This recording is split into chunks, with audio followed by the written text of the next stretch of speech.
Adult Health 1, this is Module 2. If you watch Module 1, you can see that this time I showered for you, so you're welcome. We are going to be going over Chapter 36, just the headache section, and then Chapter 45 through 50.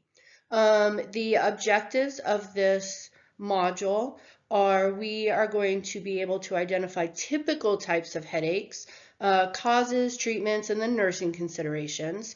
We're going to go over visual function, auditory function, and integumentary function, all of which we're going to take into nursing considerations, what we do about it, what our treatment is, and what our patient education is going to be. So the headaches is chapter 36. So headaches are also referred to as cephalgia. Cephalgia is our medical word for headaches. Let's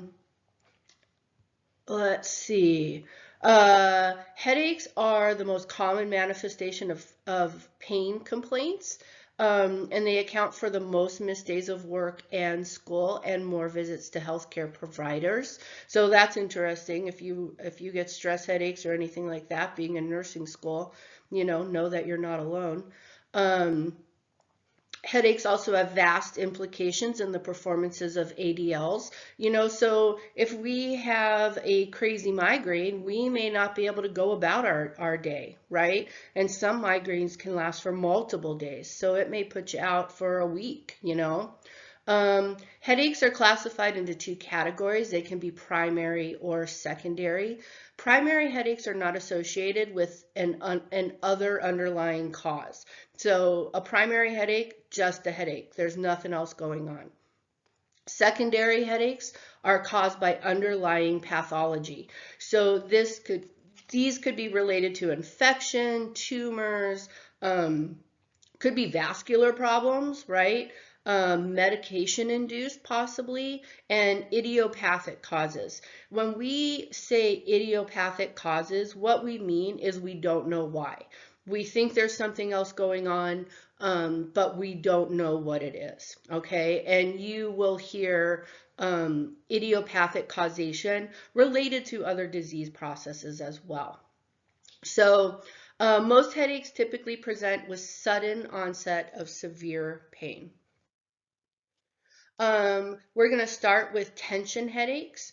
Tension headaches can be episodic or chronic in nature. Episodic meaning they just happen every once in a while, right?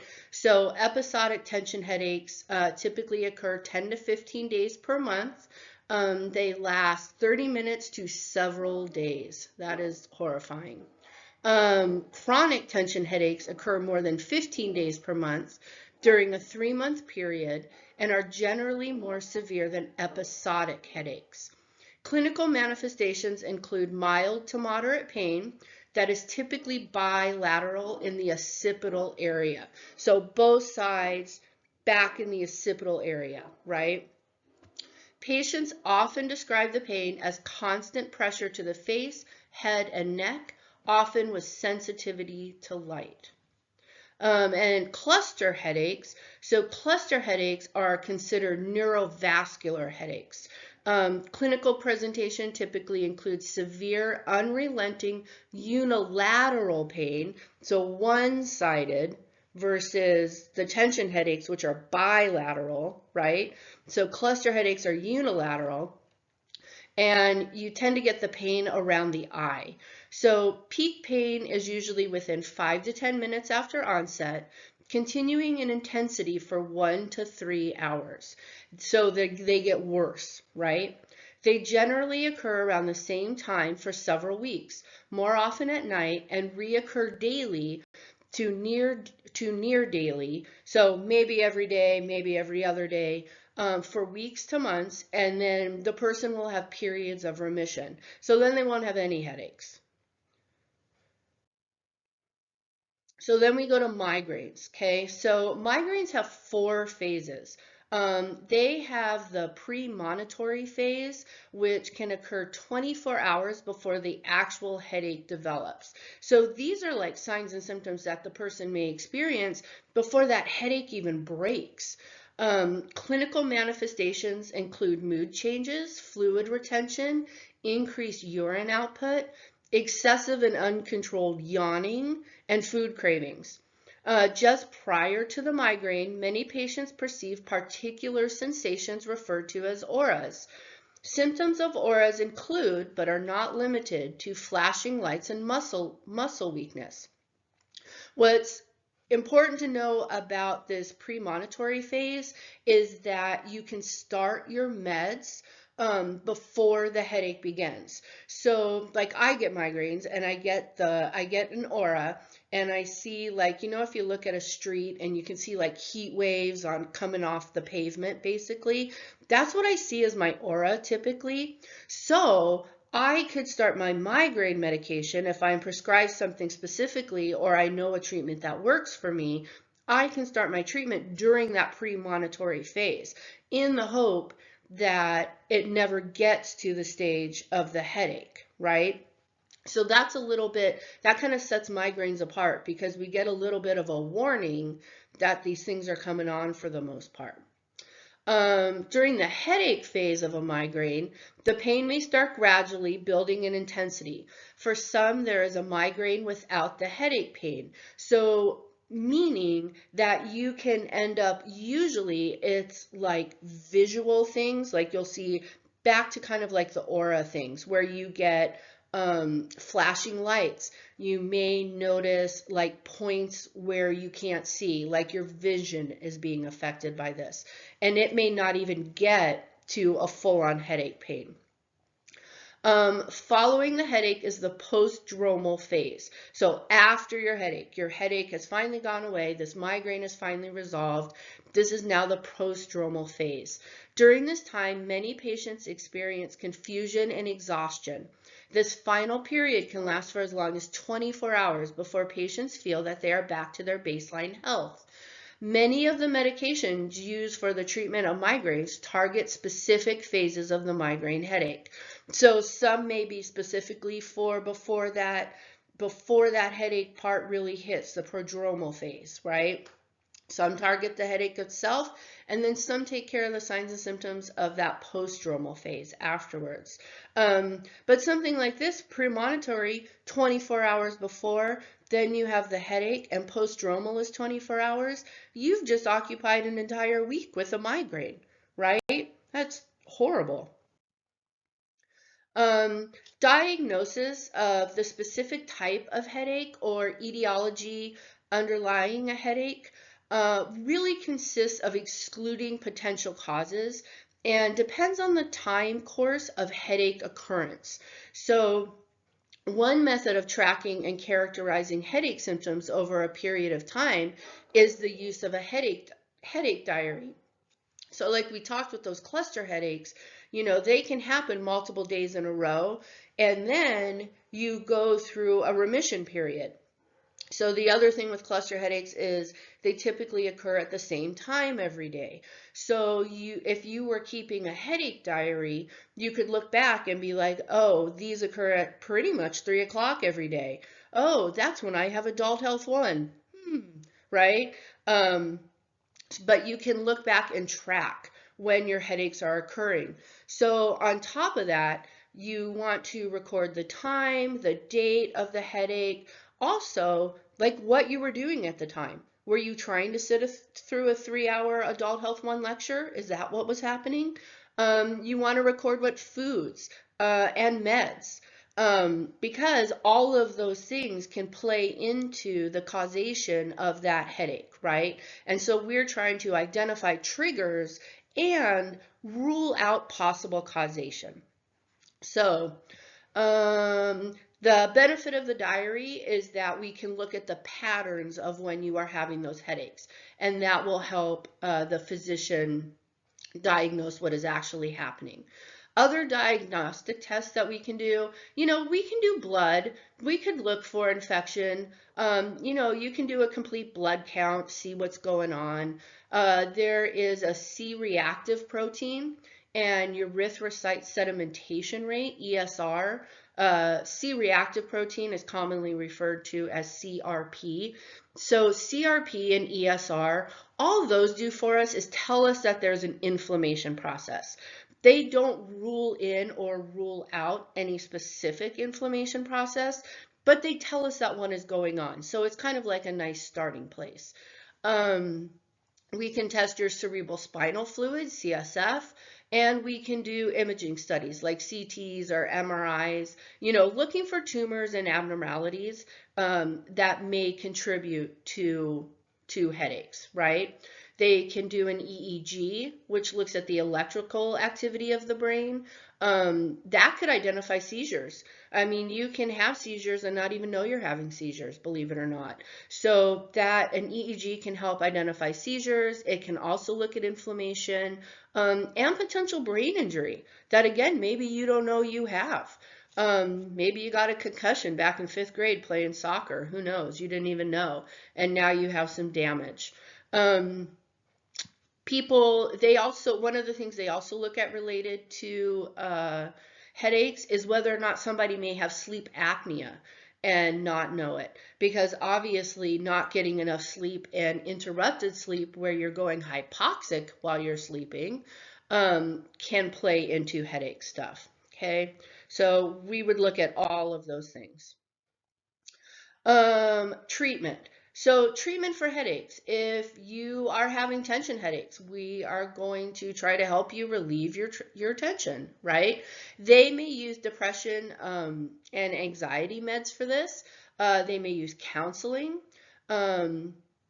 Maybe you are having tension headaches because you're sitting at your desk at Adult Health 1 and you're all slumped over because you're like, why me? Why is this my life, right? So you're causing yourself some tension headaches by your posture.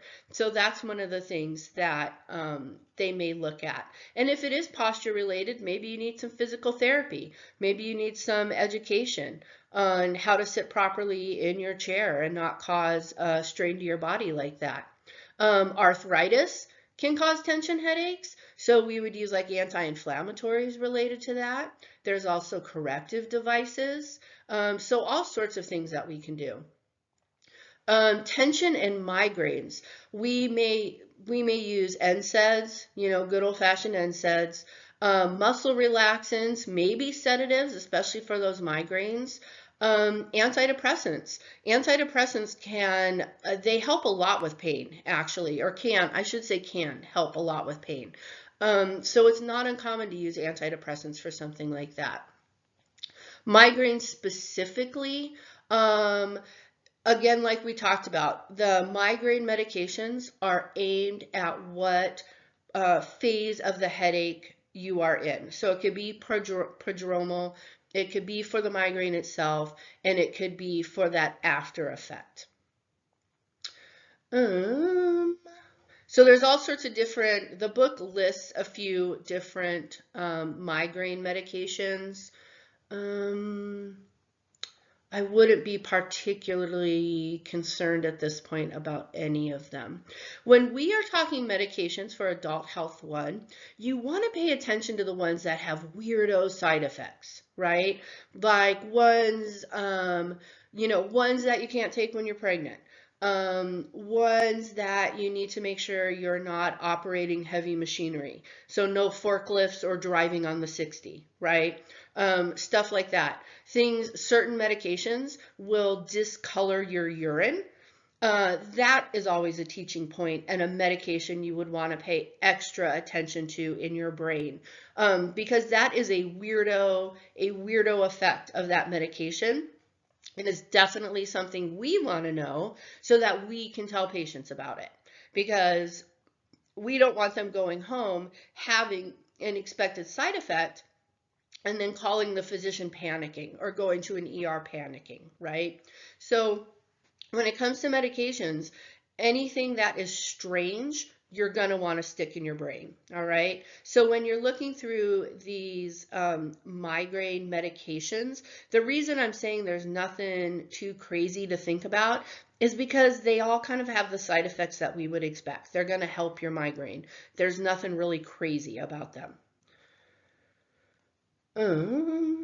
One of the things they may use hypertensives with migraines. So the thing, if I am using a hypertensive to treat a migraine, so my antihypertensive meds treat hypertension, right? Now I'm using it because my person is having a migraine and reducing the blood pressure is hopefully maybe going to help with those migraines. But one of the things is I would need to be monitoring my person's blood pressure because I'm using this for a migraine, not for hypertension necessarily. So I need to make sure that I don't go and dump their blood pressure on them because that can lead to a whole other set of problems, right? So if you are using, and we use antihypertensives for a lot of things, like we use them in glaucoma as well. There's eye drops that are beta blockers, which can have a systemic effect of affecting the blood pressure. So even when you're using something like an antihypertensive for another cause, you still have to keep in mind what that antihypertensive is systemically potentially going to do, right? Because we may think I'm just monitoring for the migraine, is it helping the migraine? But I need to keep in mind what that beta blocker is also doing systemically, okay? Um, let's see. I'm just looking through the meds, seeing what we got. Nothing too much. All right. So one of the things with headaches, we could have lifestyle modifications and of course alternative therapies. Okay, so lifestyle modifications, we talked about identifying food triggers. And if we notice something, maybe aspartame is really associated with migraine headaches. So maybe the person has to eliminate Diet Coke from their diet, and that can be hard for people. But it's stuff like that. So identifying areas of the lifestyle that we can change that is going to help, and maybe even full on prevent our migraine headache from even occurring in the first place. We want to ensure steady, regular meals. If our person is experiencing headaches, as long as adequate fluid intake, right? Stay hydrated, keep your blood sugar at a pretty normal level. You don't want those peaks and troughs of blood sugar because that can certainly play into not feeling very well. Alternate therapies that we can use, biofeedback, massage, maybe exercising of the neck, cognitive behavioral therapy, that's a stress reduction technique. So if your headaches seem related to stress, you're going to want to do stress reduction stuff, meditation, relaxation training, yoga, acupuncture, acupressure, all of those things can help with headaches. So this is our assessment, right? So clinical presentation of headache is largely dependent on the etiology and pattern of the clinical manifestations. So what is the patient experiencing, right? Patients presenting frequently complain of acute head pain, photophobia, which is sensitivity to light, nausea, vertigo, and aura. A thorough patient history is essential in determining a patient's headache type, the potential causes, and an appropriate treatment plan. So with every patient, we're going to get vitals, right? Period. That may or may not play into what's going on with our person. Now, if they are in incredible pain, we expect that heart rate, blood pressure, maybe and respiratory rate to be elevated, related to the pain, right? Then we're going to want to identify their pain. Where is the pain? Bilateral, unilateral, what area of the head? Does it affect the neck and shoulders? What's happening? We're going to talk to them about triggers. We're going to talk to them about frequency and severity of headaches, how often, and are they always the same severity, differing, all of that stuff. We're going to talk to them about what they have found prevents and helps to relieve the headache itself. What are they doing outside of the hospital situation? And then we're going to find out if they experience any auras with this headache. Can they feel the headache coming on? And if they do experience auras, what are those auras? So we're going to run through the whole thing with them. We are going to go ahead and administer any prescribed meds. Obviously, that's part of our job. We're going to educate related to those meds. You know, like we talked about with the beta blockers. If they're on a beta blocker, we talk about watching their blood pressure and all of that. Let's see.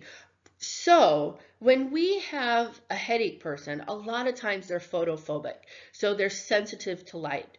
We do not want to walk in and throw on those giant overhead lights and blind our poor person and cause them more pain, right?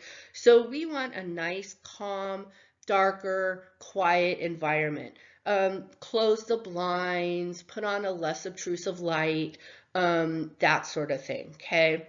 We just want to be mindful of the fact that they can be very sensitive to that sort of, between the noise and the light and all the things, that can just exacerbate that headache. So we want to minimize any of that we can. Teaching that we're going to do. Importance of adequate sleep. In nursing, when we talk about adequate sleep, we are talking 8 hours a night. All right. I know there's studies out there that say like some people are fine on 6, maybe you're fine on 4. You know, I know there's studies out there that say stuff other than the good old fashioned 8 hours a night.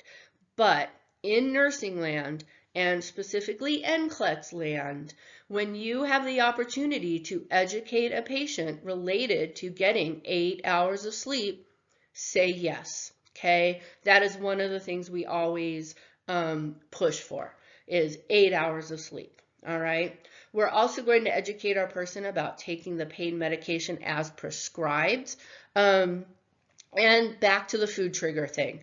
Just because we know that a lot of foods, especially processed foods that have a lot of weirdo things in them, like aspartame, you know, chemical compounds, can trigger headaches. So, and that's a science-based fact. So again, we're going to talk to them about their food triggers. All right, we are moving on to visual function. All right, this is chapter 46. Vision is an important sense, and ensuring eye health is critical to visual acuity. Perhaps one of the most sophisticated systems in the human body, the eye is responsible for taking light, converting it into electrical signals, and then sending it to the brain for processing. One of the 5 major senses in the body, vision allows awareness and assessment of surroundings, awareness of potential danger, and appreciation for beauty, as well as the ability to work, play, and interact with others. Often considered the window to the brain, the eye is a fascinating structure that encompasses both internal and external frameworks.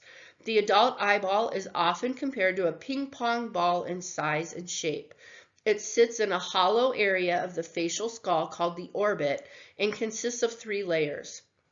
The external layer is the sclera, providing the tough protective outer coating. The middle layer is called the uvea, containing such structures as the choroid, the ciliary body, and the iris. The innermost layer is known as the retina, which converts light waves into nerve impulses, resulting in visual reception. Within the eyeball itself, intraocular pressure is needed to keep the eyeball inflated. So it's literally like a ball, right? Like a blow-up ball. Vision is controlled by the interaction of light and nerve impulses transmitted to the nervous system. As light enters the pupil, it hits the lens. The lens then focuses light rays on the back of the eyeball that is known as the retina. The ciliary muscles attached to the lens change the shape of the lens depending on whether the focus is near or far away. The presence of light on the retina causes it to change the light into nerve signals for the brain to interpret. Providers who specialize in the evaluation of the eye are ophthalmologists or optometrists. The ophthalmologist is a medical doctor and is trained in all aspects of medical and surgical diagnosis, as well as the treatment of eye disorders. An optometrist is a doctor of optometry, allowing for examination and treatment of certain types of visual and eye disorders. This is straight out of your book. These are the cranial nerves related to eye function. You guys are going to want to know these, okay? I know it's a repeat from funds, but just double check in case they're not stuck in your brain. When we are doing an RN assessment, we are going to want to start with personal, patient history, personal history. We want a comprehensive health history. Historical information to be gathered includes the patient's living conditions, level of independence, occupation, current meds, including over the counter. When we are talking meds to patients, we want to ask not only what they have been prescribed, but what else are they taking? What did they go to Walgreens and buy because they heard from a neighbor that it would help, right? We want to talk to them about allergies, environmental factors, and if they've had any injury or trauma to the eye, past, present, recent, whatever, maybe when they were 2, who knows. We want to talk about recent and present illness and any past surgical procedures. With a family history, we want to know what the family has going on. Like this could be glaucoma. Living in Arizona, cataracts are super common because cataracts are caused by UV light, exposure to UV light. So cataracts. Let's see, on top of glaucoma, there's all sorts of things that go on with the eye. So you just want to know if there's anything genetic related, anything going on that the family has experienced. Then you actually want to talk about nutrition. A lot of nutrients can affect eye conditions, okay? So we want to find out, we want a dietary history from our person. We want to know, do they eat a lot of salads? Have they not eaten a salad in 27 years? All of those sort of things. History of eye trauma, obviously, any sort of trauma can come back and affect you later in life. So we want a history of that. We also want to know, do they use sunglasses? Because constant UV exposure to the eye can cause so many problems, including cataracts. We want to know, do they usually use sunglasses? And if they don't, this is an opportunity for education. So then we're going to look at the eye. We look at the symmetry of the eyes on the face. Do they protrude? Are they sunken? Any of that stuff. You look at the eyebrows, eyelashes. Basically you're just looking to see, does everything look normal? Eyelids. Eyelids are kind of big because, like, if somebody's had a stroke, you can end up with drooping of the eyelid, ptosis. So we're going to want to look at those eyes. Do they look even? What's going on with them? Do they indicate that maybe something else is underlying there? We look at the color of the whites of the eyes, right? Are they yellowed or do they look nice and white? Yellow, of course, can indicate jaundice, which can indicate liver dysfunction. We look at the iris itself. Color, symmetry, do they match? The biggest thing with the eyes, I would have to say from a nursing perspective, is do they match? Are my pupils the same? Are my eyelids the same? Is everything pretty much the same? We are looking for symmetry related to the eyes. A normal pupil is between 3 to 5 millimeters. And so, we're just going to be looking at all of that, okay? These are just some tests that we can use to evaluate the function of the eye. If your person wears contact lenses or glasses, they are tested with like the corrective eyewear on, and then they are tested with the corrective eyewear off. So we also want to know, because we want to know, is this current corrective eyewear working, right? Do we need to update it? So this one down here, the picture on the PowerPoint is a Snellen chart. If you go to the eye doctor regularly, that's what you'll see. We also talk about the Rosenbaum Pocket Screener. The Rosenbaum Pocket Screener assesses near vision. This is also called a Jaeger card. Okay, Jaeger with a J, by the way. So Rosenbaum Pocket Screener / Jaeger card assesses near vision. It's nice because it's portable. So for older adults who are homebound, can't get out of bed, blah blah blah, this is something that we can bring and use with them to make sure that they're seeing okay. The one on the bottom is the Ishihara chart. That looks for color blindness. So whether or not you can distinguish different colors, like essentially it's primary colors from non-primary, because there's different types. Some people can't distinguish like greens, I believe, and some people can't distinguish reds. I don't know.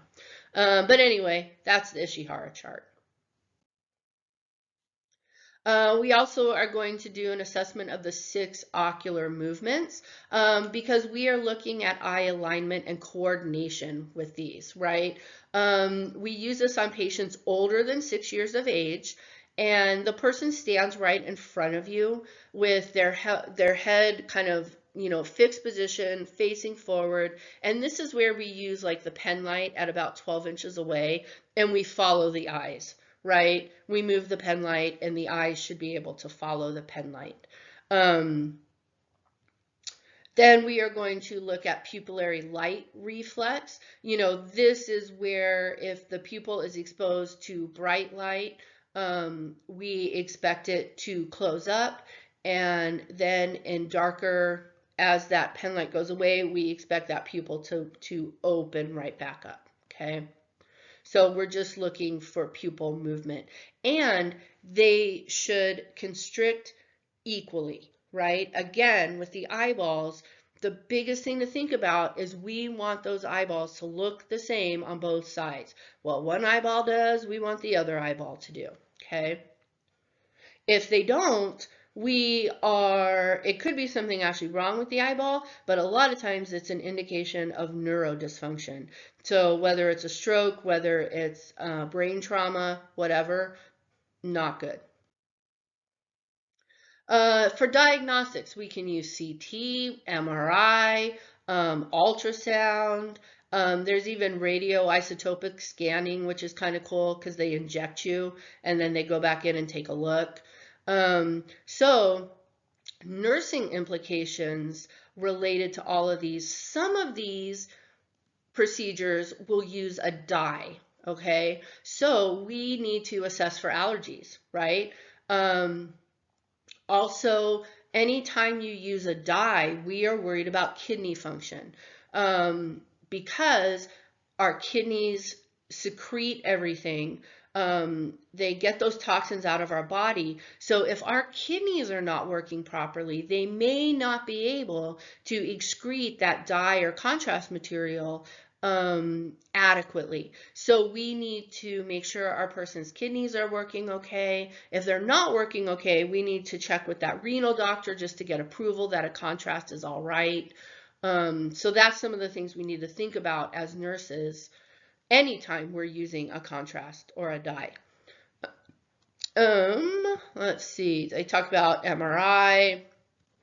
Let's see, same deals. Don't forget with MRI, the M in MRI is magnetic.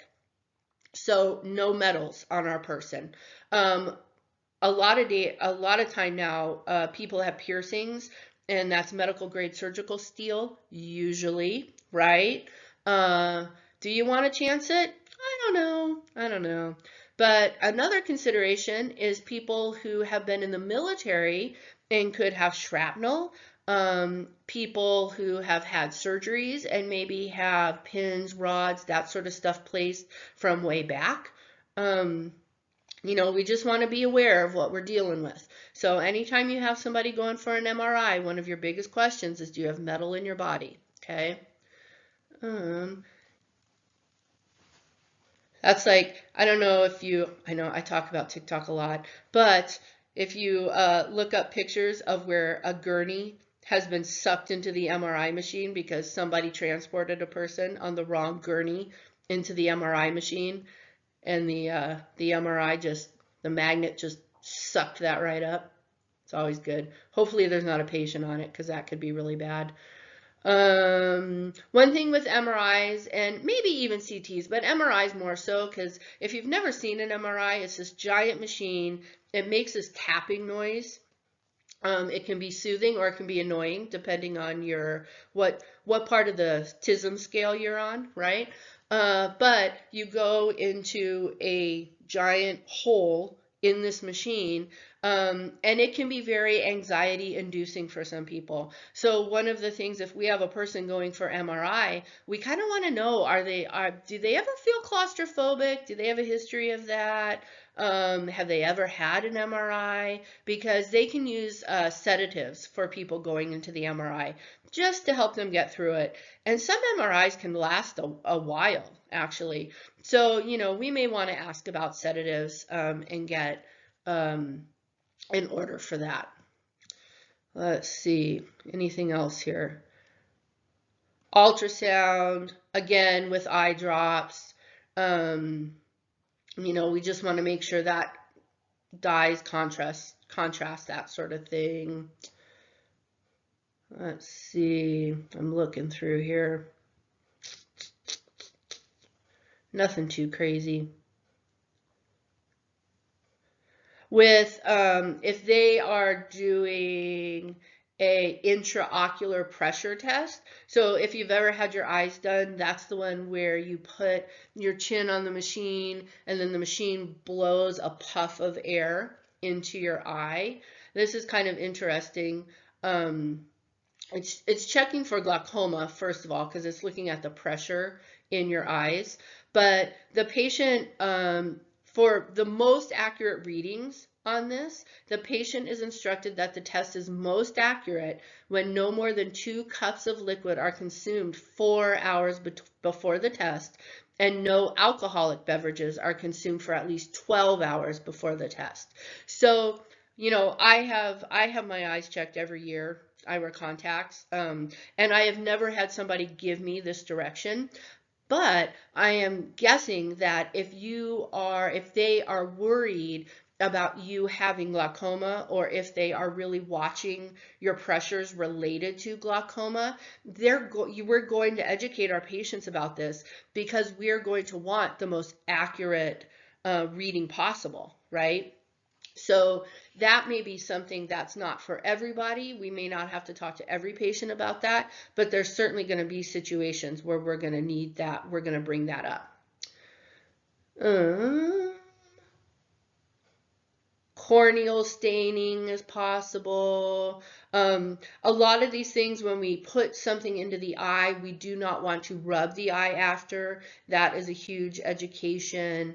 Corneal staining, it's going to be yellow to orange for about 2 to 4 hours after the exam. So with anything, when we put a drop into the eye, we're going to want to educate the patient, what is the expected outcome? How long is it going to last?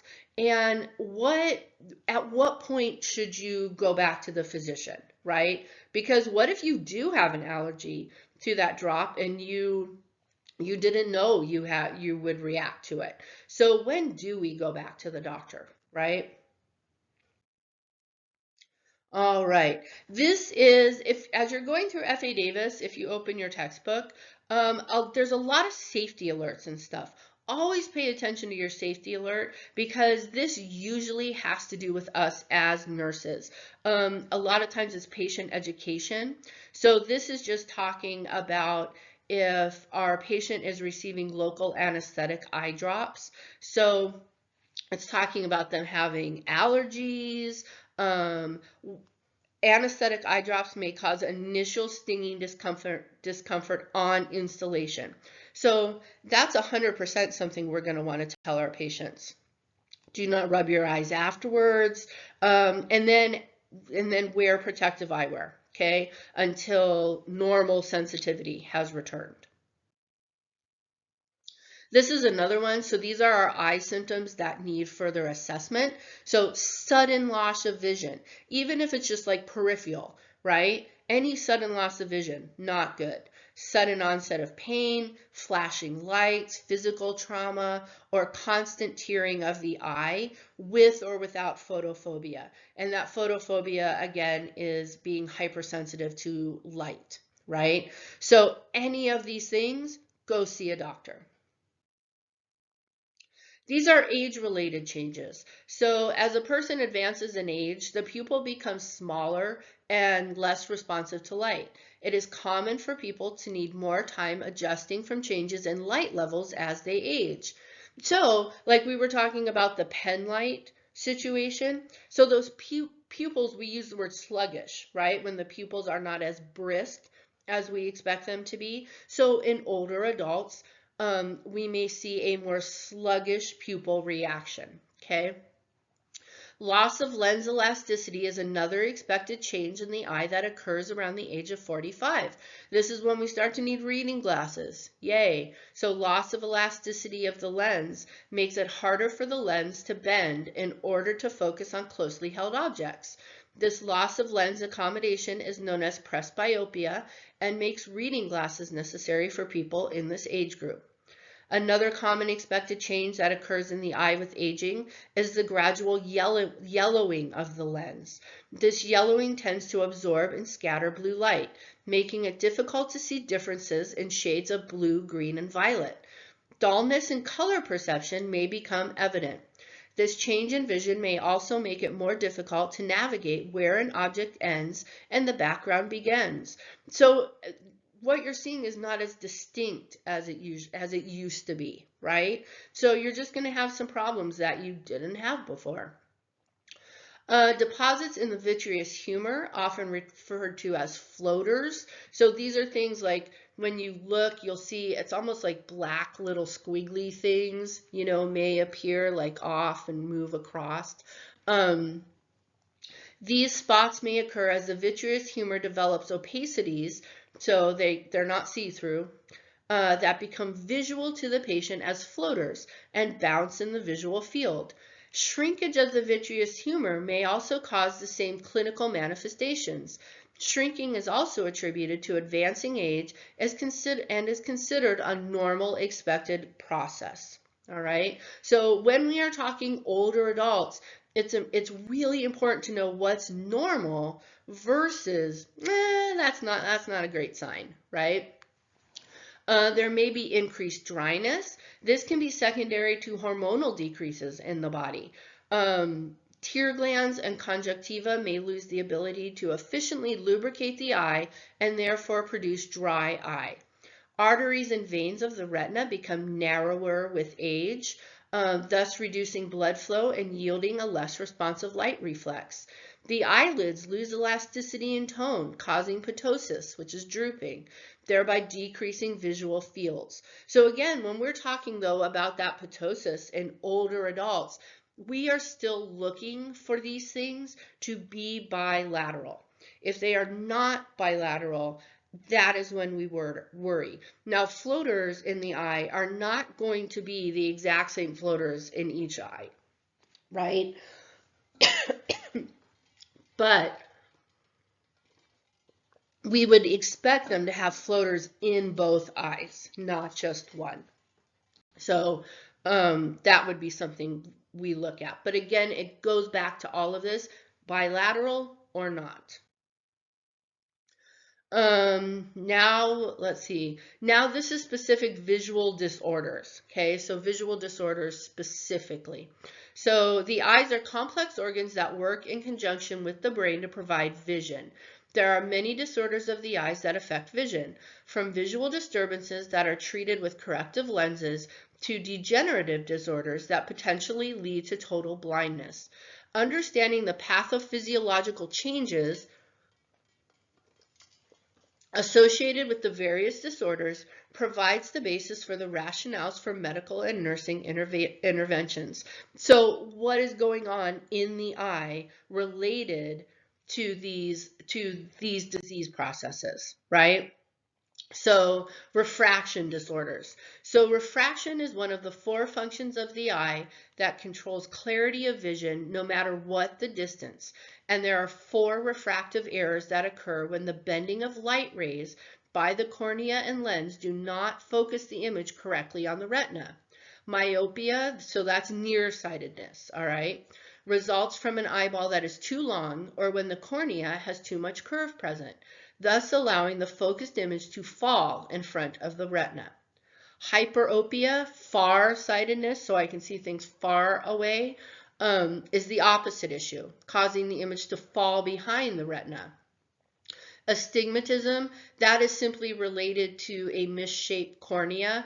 The picture on this slide is what it looks like to drive at night with an astigmatism. You end up with these halos, these starred lights. Everything looks like Christmas, really. It's very pretty, but it's not safe, you know. Presbyopia occurs almost exclusively with aging and results from the loss of lens elasticity and occurs around age 45. So presbyopia is our need for reading glasses.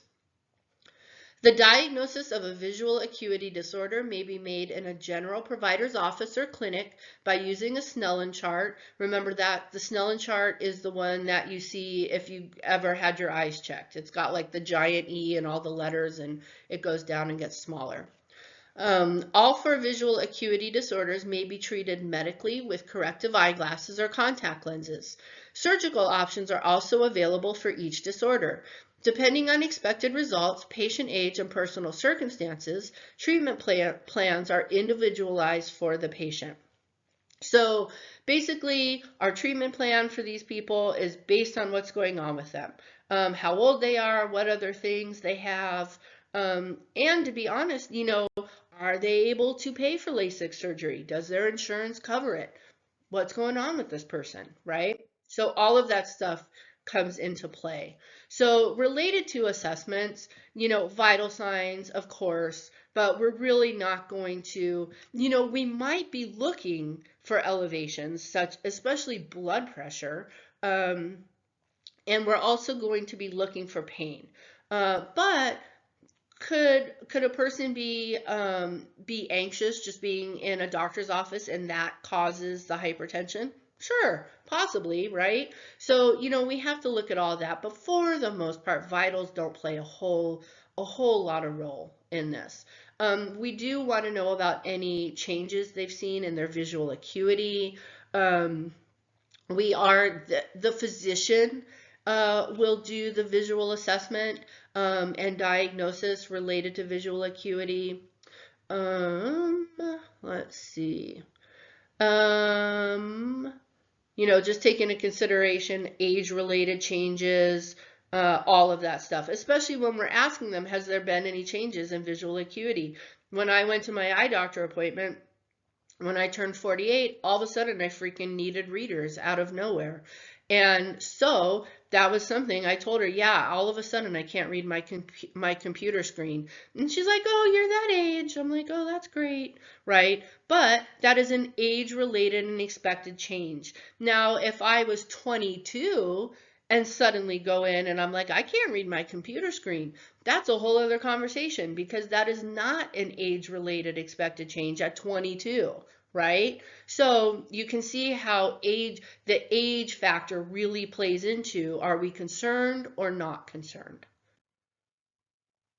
So RN actions and education. So we want to make sure our person is wearing their lenses correctly. Eyeglasses, contact lens, are they putting them in correctly? Contact lenses in particular, are they changing them when they're supposed to change them? Are they washing them? Are they washing their hands before they stick them in their eyeballs? All of that sort of stuff. We want to make sure our person has adequate lighting so that they can see. We don't want them straining. Teaching, again, is talking about wearing the eyeglasses and contact lenses appropriately, storing them correctly, cleaning them. I don't know if you've ever seen some old people eyeglasses, but they do not clean eyeglasses sometimes, you know? So already you're wearing eyeglasses and now those eyeglasses are completely covered in who knows what, right? That's not good. So just cleaning your lenses too. And then reporting any visual changes or chronic headaches. You know, do a lot of times a headache can indicate that whatever corrective lens you're using is not effective any longer. You may need a change. Um, let's see. Then we may have post-op considerations. Um, you know, there are operative options for pretty much all of these eye disturbances, right? So post-op considerations would come into play. So as usual, we're going to talk infection. A lot of that is related to increased pain, temperature change, unusual feelings, right? Maybe are you supposed to feel like something is still in your eye, or is that not okay? Should it feel scratchy afterwards? Should it feel dry? You know, what are the expected outcomes and how long do they last? Also the importance of following up on your follow-up appointments. You know, physician wants to see you again in 2 weeks. Make sure not to miss that appointment. We don't want to make sure anything is going on. When we talk about the eye, you know, we talk about that intraocular pressure, right? And the pressure in the aqueous humor. So within that beach ball of an eye that we have, you know, if we were to blow up a beach ball and we just keep blowing and blowing and blowing, eventually that could explode on us, right? So that's how we have to think about like the pressure in the eye. We need to be very considerate of maintaining normal pressure in the eye. So one of the things after any eye surgery, we're going to want to not do things like lifting, bending, Valsalva maneuver, the Valsalva maneuver in particular, like if you're pooping and you bear down, right, you can increase that intraocular pressure and increase the pressure in that aqueous humor, and you can do damage at that point. You even have to talk to them about having sex because, you know, people, pressure builds up during sex, right? They make it's kind of a Valsalva maneuver, right? Maybe. So you have to have those conversations and just let them know because we need to keep that intraocular pressure at normal levels and we do not want it to increase. This is vision loss related to opioid use. I thought this was super interesting because I had really never heard about this talked about before. So, related to IV opioid drug use is endogenous endophthalmitis. I'm positive I'm saying that wrong. So this is an infection transmitted via the bloodstream that multiplies in the choroid, leading to infiltration of the retina and spreading to the vitreous humor. Drug use via injection with non-sterile equipment can result in microbial bloodstream infections that can seed ocular infection. And these infections may be bacterial, fungal, or viral in nature.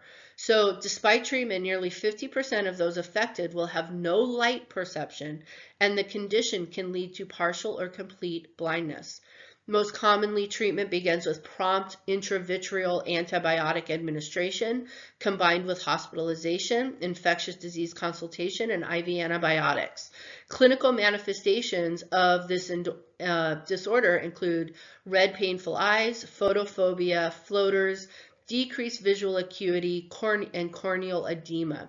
So what I thought about is you're working in the ED and you know we get druggy people in and a lot of times you can tell by the way they look that they are drug abusing people. Not always, you know, not always. There's very normal people out there normal looking people out there who abuse drugs. But a lot of times people come in and you're like, okay, I know what's happening here. But this is something else that we would want to be assessing for, right? And I, at least for me, I would not normally think about looking at what's going on with their eyeballs, other than pupil reactivity, to see if they may be on something currently or not, right? So I just thought this was very interesting that a bacterial infection related to IV drug use is possible, and it's just one more thing that we should be monitoring for. So let's see here.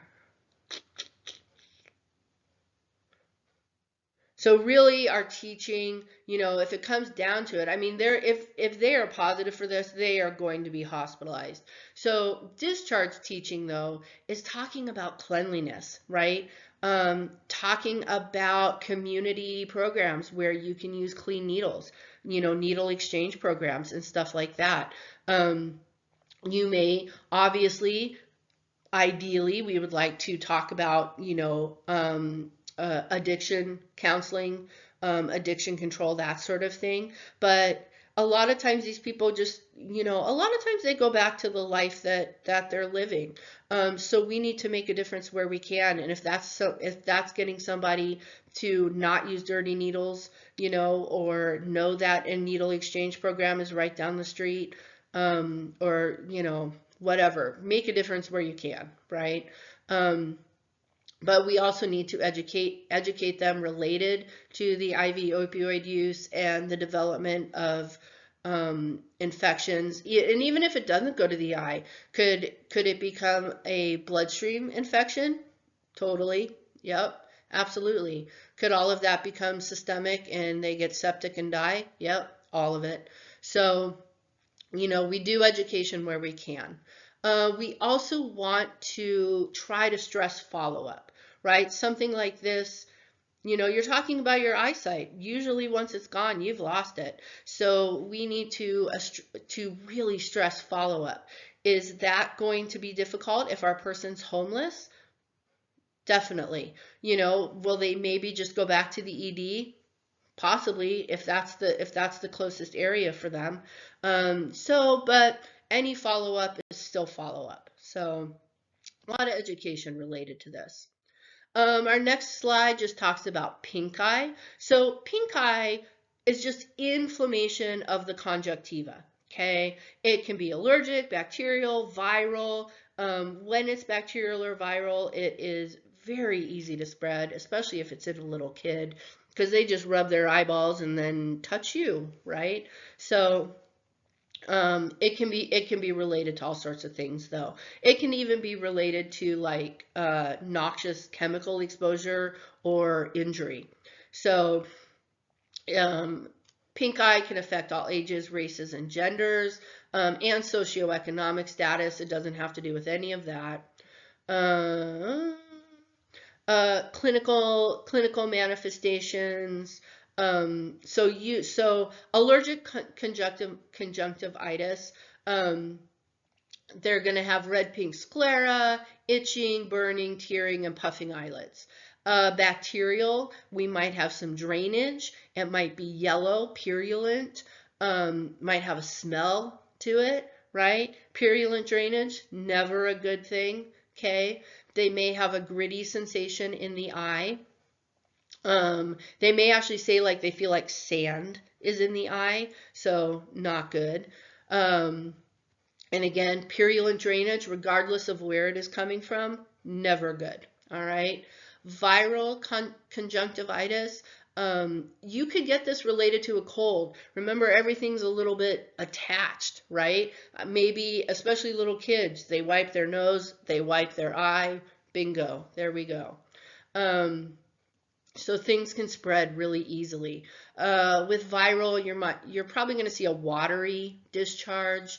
With pink eye, super easy for it to go from one eye to the other, because again, we're rubbing things, maybe the nose is runny, the whole thing. You can get conjunctivitis related to chlamydia. That's amazing, right? This is hand to eye spread of infected genital secretions. Lovely. So that's a possibility. Now, this is one of the things, though, you guys haven't taken maternal health yet, But chlamydia is one of the things that we are presenting when we put the little antibiotic ointment in the baby's eyes, because it can be transmitted from the mom to the newborn. Okay, so that's what that little antibacterial ointment is about. Um, uh, Conjunctivitis can be related to contact lenses if people are not soaking them correctly, cleaning them correctly, wearing them without changing them. You obviously can end up with redness, itching, drainage from the eye. Mechanical conjunctivitis means that we have like a foreign body, whether it's an eyelash, whether it's a little piece of something or whatever. Something is in the eye and bothering it. And then obviously we can have trauma and toxic conjunctivitis, which is just related to corrosive or noxious chemicals. So assessments, as usual, we start with vitals. If it's bacterial, we may see some elevation in temp and that sort of thing. We may not. But really, we're going to be looking at what that eyeball looks like. Is it tearing? Is it swollen? Is it gunky? Does it have that purulent drainage? Diagnostics. So they can, believe it or not, you can do a swab. If you have drainage from the eye, they can actually swab and culture that. So that's possible.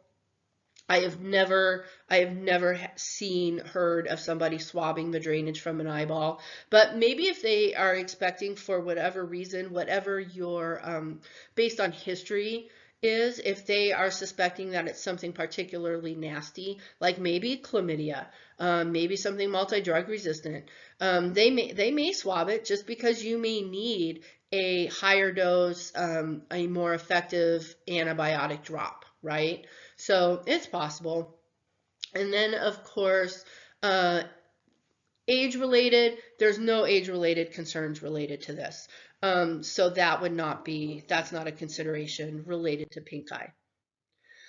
Corneal abrasion. So we have managed to somehow scrape our cornea. This is not good. It can be really painful for people. So this can be physical or trauma related. It can be chemical related. The abrasion is a disruption in the integrity of the cornea that is limited to only the epithelial layers, so those outer layers, right? These abrasions can be very small or large in size and usually heal within 24 to 48 hours of injury. So basically they'll heal on their own, right? A person is going to have eye pain, sometimes severe, photophobia. They may have kind of like a spasm causing squinting, tearing, blurred vision, and the sensation of a foreign body in the eye. So the biggest thing to think about, if I have an abrasion on my cornea and I'm feeling like there's something in my eye, do I want to rub my eyeball? No, I really risk doing further damage, right? So then we have considerations related to contact wearers. Contact wearers present with this condition more frequently than those who do not wear contact lenses. This kind of makes sense. As contact lens wearers, we're constantly sticking our finger in our eyeball with a foreign body attached, right? So two types of abrasions can occur. These are known as superficial and deep. Superficial cornea abrasion is epithelial cells are removed. Deep corneal abrasions penetrate the Bowman's membrane. Bowman's membrane, this is simply an FYI, but it's the smooth layer of the eye located just under the epithelium. So basically, we have poked into another layer of the eyeball. And then, of course, when you do that, it's going to take a little bit longer to heal. So most common risk factors: contact lenses, contact sports, presence outdoors in windy conditions without protective eyewear. That makes sense. If it's windy, things are blowing at you. Maybe an abrasive eye injury, dry eye syndrome. Dry eye syndrome, I don't have all the lubrication I normally do. So let's say I go and rub my eyeballs. I don't have normal lubrication. I'm more at risk for causing that injury. Abuse of topical eye anesthetics and steroids. So you are putting yourself at risk because your eyes are not feeling things and you can do damage and not even know it. Autoimmune disorders and recent eye surgeries. Medical management of a corneal abrasion. A healthcare provider is going to want to take a look at it. They may use an anesthetizing eye, an eye drop possibly. They may use corneal staining to take a look. Maybe we do antibiotic eye drops. They also can use drops to help with the muscle spasms. They may give you a patch, so you may get to be a pirate for a little bit. That's sort of fun. Maybe that's one bonus of this. So they may do an eye patch or not. Apparently, in the eyeball world, it's a little bit controversial to use an eye patch or not. I don't know if that's based on people's personal feelings about pirates. I'm not sure. Another consideration, though, is tetanus. If your eye was abraded by something metal, you can end up with tetanus. So we need to make sure that our person has had a tetanus shot within the last 10 years. We're going to want to teach about any of the eye drop instructions. We're going to want to talk about, possibly staying out of bright lights, possibly the eye patch, possibly sunglasses, hand hygiene, right? We're doing eye drops, we're near our eye. Make sure your hands are clean, right? And there we go. All right, cataracts. So cataracts are super common. Cataracts are related to exposure to UV light. So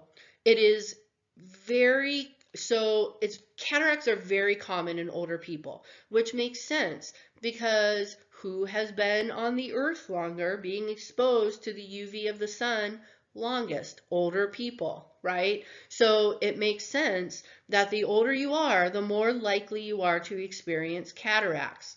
And then you throw in living in a sunny state like here in Arizona, Florida, whatever, we are even at greater risk, right? Because we have more sunny days and we do a lot of things outside. We're very, us states with a lot of sun, you get to be outside doing a bunch of things. So cataracts are definitely most common with advanced age. It's a clouding of the crystalline lens. So you can see in the picture here, it almost looks bluish, right? Dogs can get cataracts as well. Older dogs will have cataracts. And you can see in across the pupil, in the iris, it's like a clouding. It's like a bluish grayish color. So risk factors, UV light, period. Also think about people who work outside jobs. They're going to be at higher risk. Age, family history. Black people are at higher risk. People with diabetes 1 or 2. Obesity, hypertension, smoking and alcohol, and then of course our environmental factors, okay? So when you think cataracts, think C cataracts, C cloudy, okay? So, and these people basically have a cloud over their iris. And so their vision is definitely affected. It's cloudy. The vision is cloudy, just like the eye looks cloudy, okay? So these guys, we're going to want to think about like fall risk and stuff. They can't see adequately. So one of the things they're going to do is test visual acuity, obviously. Let's see. Actions, we want to think about safety measures. Are they driving? If they can't see very well and they have clouded vision, are they driving, particularly at night where there's not adequate light coming in? That's a tough conversation to have, but that's definitely a possibility. They may have eye drops, different eye drops they need, so we would do education related to that. We always want to talk, when we're talking any of these eye things, we talked about intraocular pressure and not straining like when you go to the bathroom and stuff like that. But the other part of that conversation is like using stool softeners, right? Increasing fiber and fluid intake, because we don't want increase of intraocular pressure with any of these things, really. So, that's another conversation to have. Cataracts, they can do surgical removal of the cataract. And it's pretty much, you go from clouded vision to they go in and remove that, and you are good to go pretty much like right away. So that's when we would have those post-op considerations. So teaching would be pre and post-op. Um, our pre-op instructions are going to be similar to any other surgical procedure. Nothing by mouth for 8 hours, 10 hours, whatever the physician talks about. Any eye drops, they're going to be needed to be picked up afterwards, so they need to arrange transportation. Then we want them to, we don't want to be in this situation again, hopefully, so we want to talk about eyeglasses to protect from UV damage, anytime that they are outside. Safety concerns, again, with the driving, right? We want to talk about that. Follow-up appointments, of course. Maybe they can't drive anymore, right? Maybe it's just too dangerous on top of cataracts and other things. So a lot of things we can do is get them in contact with community agencies. There's Prevent Blindness America, there's Eye Care America, there's probably just community-based things as well. So we would want to make sure that we do all of that for them. On top of everything else, we always talk about providing teaching to people when they leave, but we're going to want to provide large print written materials, right? We want to make sure these are large print so that our person can actually see them. Here is another safety alert. This is for a 24-48-hour teaching for patients after cataract surgery. Definitely take a look at this. This is straight out of your book, of course. We are now moving on to glaucoma. So cataract was C for cataract, C for cloudy. This is glaucoma, G glaucoma, G gauge the pressure. Okay, glaucoma is all about pressure. So glaucoma is not just a single eye disease, but a group of eye conditions that present with increased IOP.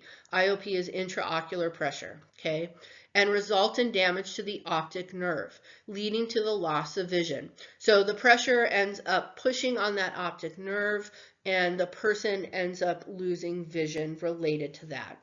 So early diagnosis is a key factor in minimizing or preventing visual loss. There are many factors known to place patients at increased risk for glaucoma, and it is important to identify those with the highest chance for developing this disease. So the earlier we identify risk factors, the earlier we're monitoring those, and the earlier we're monitoring for development of glaucoma. So the risk factors related to glaucoma, individuals who are Black and over age 40, people with family history of glaucoma, everyone over age 60, especially if you have Mexican ancestry then at that point, medical conditions such as diabetes and hypothyroidism, patients with myopia, and prolonged corticosteroid use. So really prolonged corticosteroid use, that's a lot of our autoimmune disease people, right? They may be on likely prolonged corticosteroid use. There is also normal tension glaucoma. So normal tension glaucoma is low tension glaucoma or normal pressure glaucoma. So patients with this type of glaucoma have damage to the optic nerve even though the IOP is not high, okay? They don't necessarily understood why some of this why some people suffer from this. Normal range for intraocular pressure is 10 to 21. You do not have to memorize that. What they think with normal pressure glaucoma is just that the optic nerve is fragile, which can be inherited, or maybe there's decreased blood flow to the optic nerve itself, and therefore damage is caused. Now that is not common. When we are talking glaucoma, we are talking about this increased pressure causing the damage to that optic nerve. So the only weirdo thing with normal tension glaucoma, individuals of Japanese ancestry are at higher risk. So that's kind of an interesting thing. Medical management for glaucoma. So regularly scheduled eye exams, okay, frequent. This is going to depend on the patient's age, state of health, and where they are in the eye pathology. You know, what is going on with them? How closely are we monitoring this glaucoma? Is it still developing? Are pressures controlled? You know, what's going on with our person?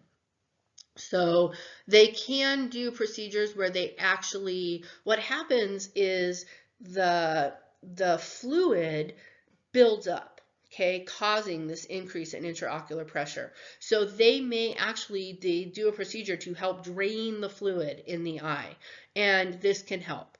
They also manage this with different types of eye drops. Some of these eye drops may be beta blockers.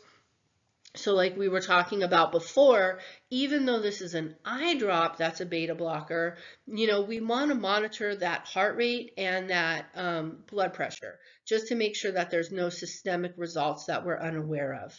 So these are some of the meds that can be used with glaucoma. So pay attention to like these beta blockers, again, because it's timolol, right? We're gonna want to make sure our heart rate and blood pressure are okay.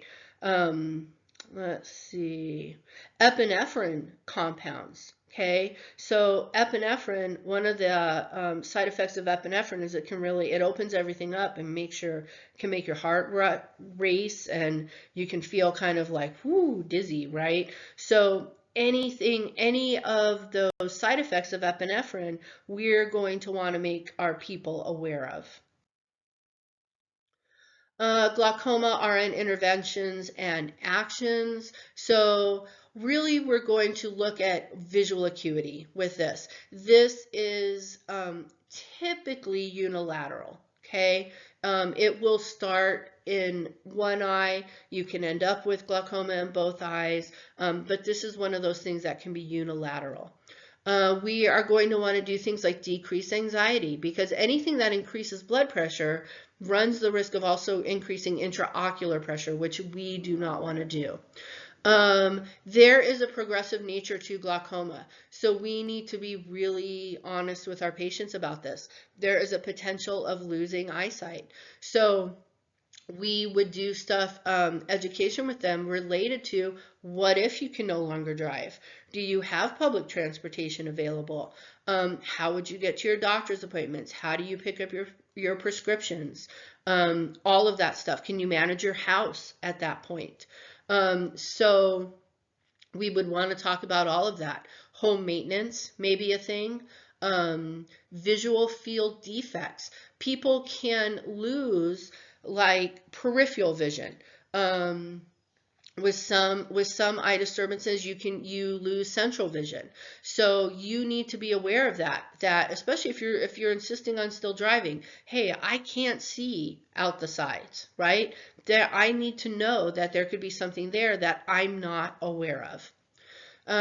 So for the assessment, they're going to do your typical eye assessment. They're going to check for the pressures.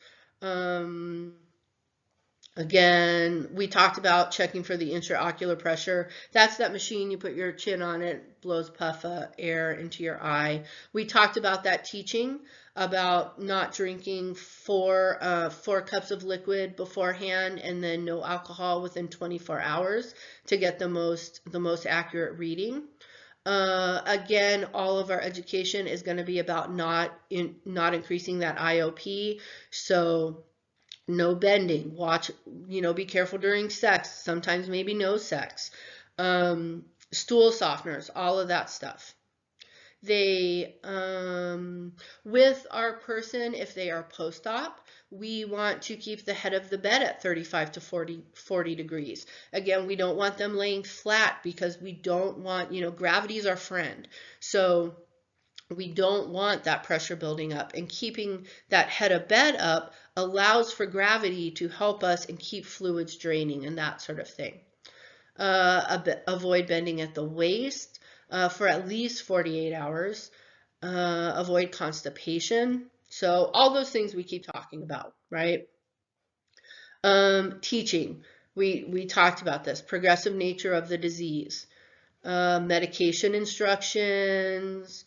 Eye drop installation, proper eye drop installation. If you do not remember totally the steps of eye drop installation, you're going to want to take a look at that, okay? We talked to them about hand hygiene, all the post-op instructions, and of course stool softeners and all of that. This is another safety alert. This is talking about eye drop installation. Please double check, take a look at this, make sure that you remember all of these steps, okay? Macular degeneration. So macular degeneration is the most commonly age-related disease. It gradually destroys sharp central vision. It affects the macula, which is the part of the eye that is responsible for central vision, and allows for vision in fine detail. It does not cause pain, which is great, except that it progresses and you can end up going blind. So macular degeneration is slow to develop in some patients, often causing the patient to be unaware of any changes in vision. If you suddenly lose vision, you're going to be like, what the heck? I need to go see somebody. But if that vision is just gradually getting worse and worse, and and the sharpness, and you may not even notice. So the problem with that is macular degeneration is a progressive disease. So it can have progressed pretty far along before somebody even gets around to go seeing their eye doctor and is diagnosed or notices that there's actually a problem. So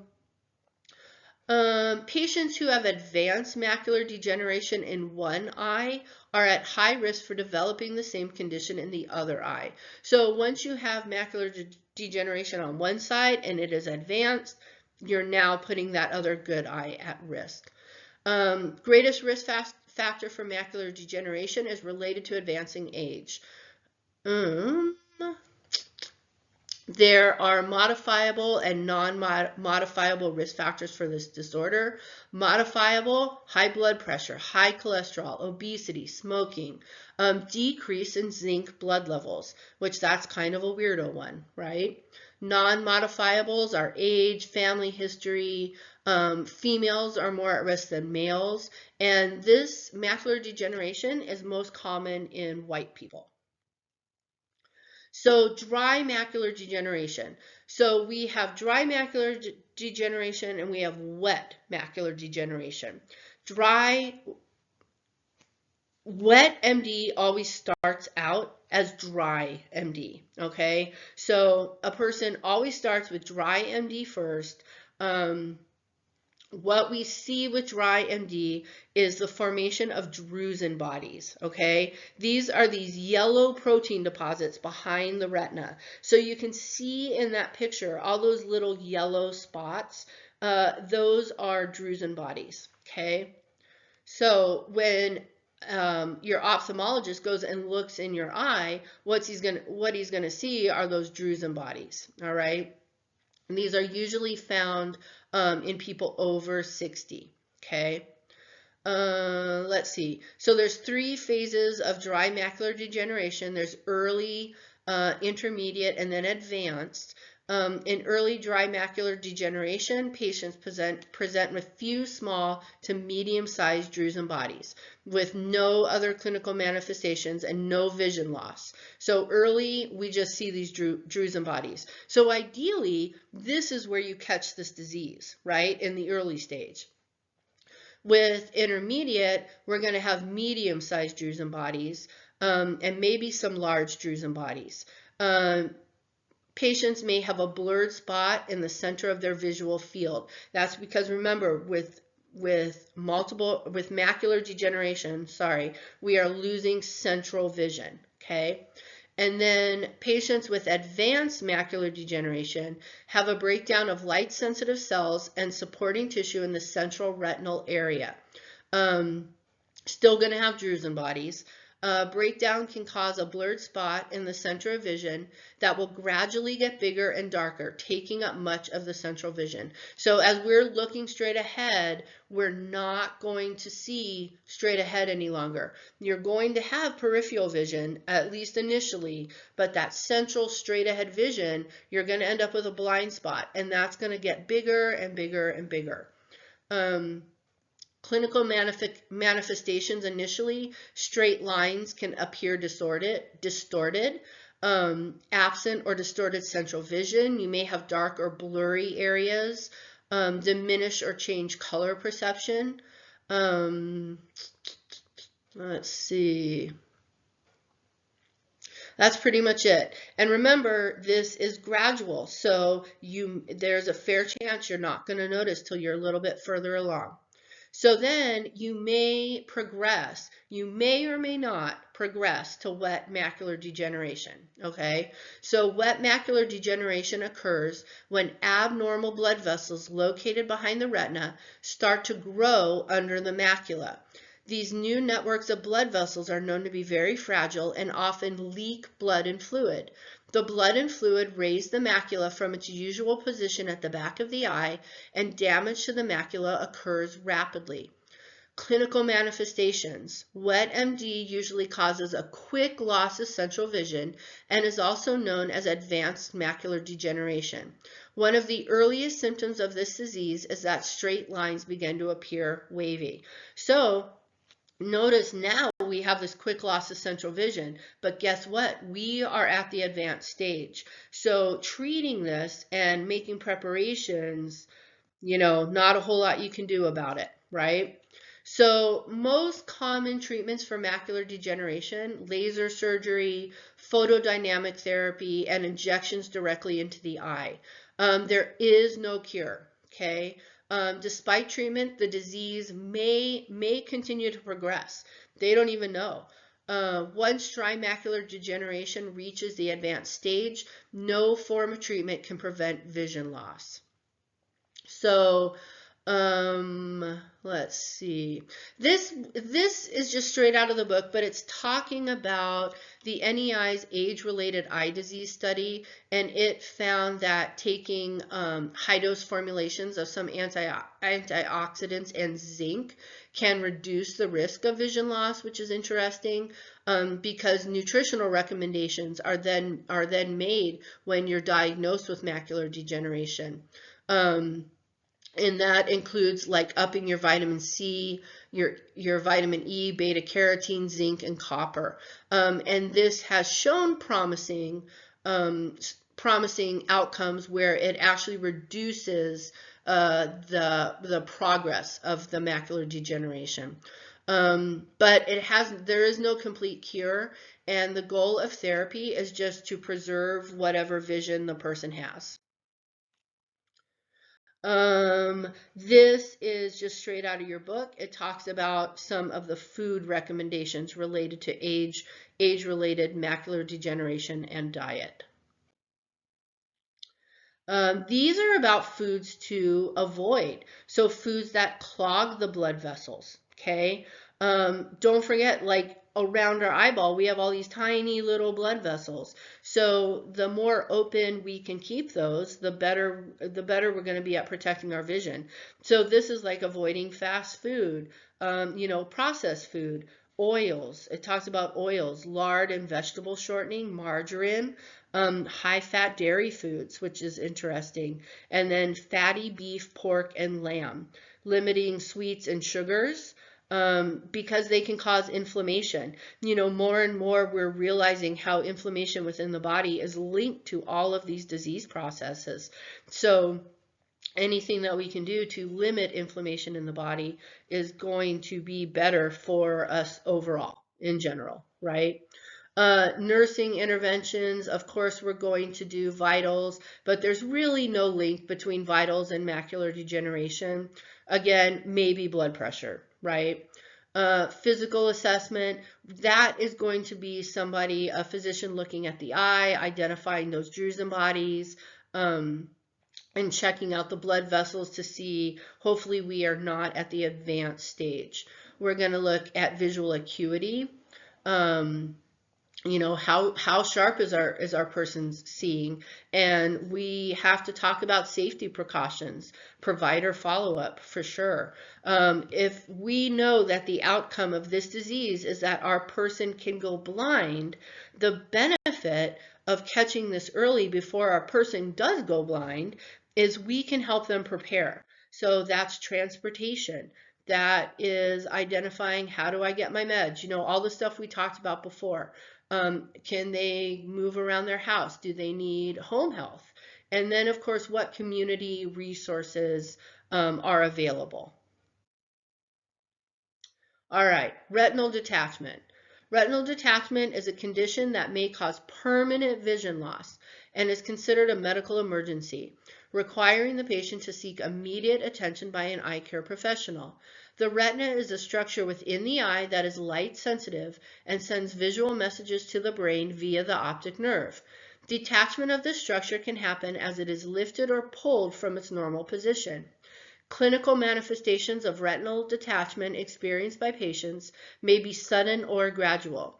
Patients may notice a sudden or gradual increase in the number of floaters in the visual field, or they may experience light flashes or the appearance of a curtain over the field of vision. Risk factors for retinal detachment include the following: patients who suffer from extreme myopic refraction disturbances, history of retinal detachment in the other eye, family history, patients who have had cataract surgery, patients who have suffered eye injury, other diseases or disorders, or presence of systemic diseases such as diabetes, tumors, sickle cell, leukemia, and eclampsia, and prematurity. Nursing interventions. So our assessment, visual changes, right? People can see sudden or gradual changes with this. They can also have light flashes. And then one of the ones that they talk about that I have heard of most often, to be honest with you, is that appearance of a curtain over the field of vision. Like suddenly something just like kind of gauzy goes over that field of vision. So it's almost like clouded all of a sudden. Eye assessment changes. So that's going to be done by the provider. Diagnostic results. So if a detachment is shown to exist, actions. Let's see. We want to maintain a restful and calm environment, right? We don't want to cause further damage to this eye. You're actually going to loosely cover both eyes because we don't want those eyes moving. And if we close them together, then you're not straining one, you're not causing basically kind of an anxiety. We're going to cover both. We're going to limit movement is what our goal is there. Post-op positioning. Let's see, we're going to want our head of bed, you know, 30 degrees. Again, let gravity be our friend. Again, with the stool softeners, fluid and fiber, we don't want that IOP to increase. Teaching, pre-op instructions. So whatever our physician tells us, that's what our pre-op instructions are going to be, right? And then post-op.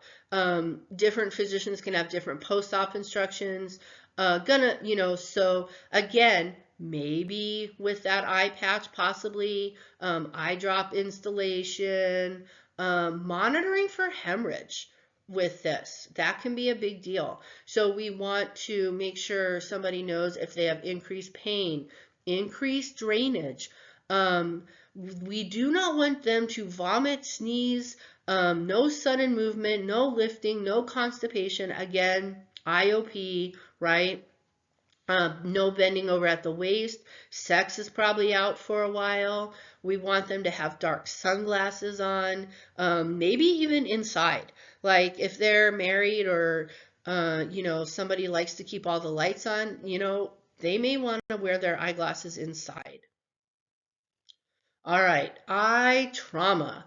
I will say the biggest thing to know with blunt or penetrating trauma, somebody walks into your ED with something stuck in your eyeball, in their eyeball, not your eyeball, hopefully, but their eyeball, regardless of how big, whatever, we do not remove it, right? You leave it in place, number one. So you can have blunt trauma, is the most common related to penetrating trauma. Penetrating trauma is when something has actually gone through the eyeball. Blunt trauma is when the eye is struck with something. You know, this can be a finger, a fist, a racket, you know, could be your Stanley straw, whatever, who knows. So these injuries can produce damage to the internal eye secondary to the sudden compression and or indentation of the globe on impact. So basically, I'm laughing, but shouldn't laugh. But you stick a finger in your beach ball of an eyeball and you indent that beach ball, right? That can be a problem. Like we talked about, penetrating trauma is when something actually pierces the eye. Not good, right? Clinical manifestations of eye trauma are readily visible most of the time, right? We can see what is happening. Most common risk factors for eye trauma include, guess what? Males. Males. Yeah, shocker. If you've ever raised boys, been around boys, watched Jackass on MTV, boys. Participation in sports, occupation, such as like agriculture, construction, or manufacturing, age groups 18 to 45, and then another shocker, consumption of alcohol. That's right, shocker. So all of those things come into play. Here is just some common causes of eye trauma. Motor vehicle accidents. I will say, honestly, we saw the most blunt trauma to eyes related to motorcycle accidents. No helmet, right? Because you just hit that pavement and there goes that orbit and the whole thing, right? Assault with a weapon, falls, definitely blunt trauma to the eye, falls. And then we talked about penetrating trauma. This is just talking about our assessment of eye trauma. You know, can the person still see? What's going on with that? Has there been damage to the optic nerve? Are they in pain and what degree? And then nausea and vomiting. If they are nauseous or vomiting, we're going to want to give them an antiemetic because this can increase IOP. And we, again, don't want to increase IOP. So these are our assessments and our interventions. Vitals related to blood pressure, you know, again, IOP, physical changes. You know, do we have bleeding, tearing, swelling, pain? Is the eyeball hanging out of the orbit? Is the orbital structure completely fractured? What's happening, right? Diagnostics, we're going to use X-ray, CTs, MRIs, pretty much all the things to see what's going on. Really, other than the 18 to 45, and then 18 to 25 as being like the most prevalent group of people that eye trauma can happen with. Eye trauma is not age related. Actions, we're going to cover the eyes. We're going to stabilize the penetrating object. If my Stanley straw is in my eyeball, I don't want my Stanley straw moving back and forth because guess what? It's causing all sorts of damage to those nerves and tiny little vessels in there. I want it to stabilize. Whatever damage it's caused, it's caused. I don't need it moving all over the place and doing more damage. So we're going to stabilize that object. We're going to cover both the eyes. Comfort measures. We're going to want to calm our patient down, right? Because we do not want them trying to remove an object. We do not want them rubbing their eye. We do not want them causing further damage. Positioning, probably head of bed, 30 to 45 degrees. Calm, quiet environment. We're going to want to take care of that pain to keep a calm, quiet environment, right, for our person. Collaborative care. A lot of times this is going to require an eye care specialist, not just your ED doc or hospitalist, right? This this will be a consultation to somebody higher on the pay scale. So teaching, again, follow up, right? And follow all the instructions. Decrease IOP, if there's an eye patch involved, all of those things, drops, hand washing, all the things we keep talking about. All right, we are now moving on to the ear.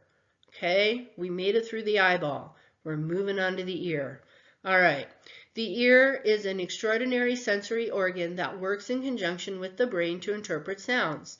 These sounds allow assessment of surroundings, warning of potential dangers, interactions with other people, and appreciation of sounds such as music, work, and play.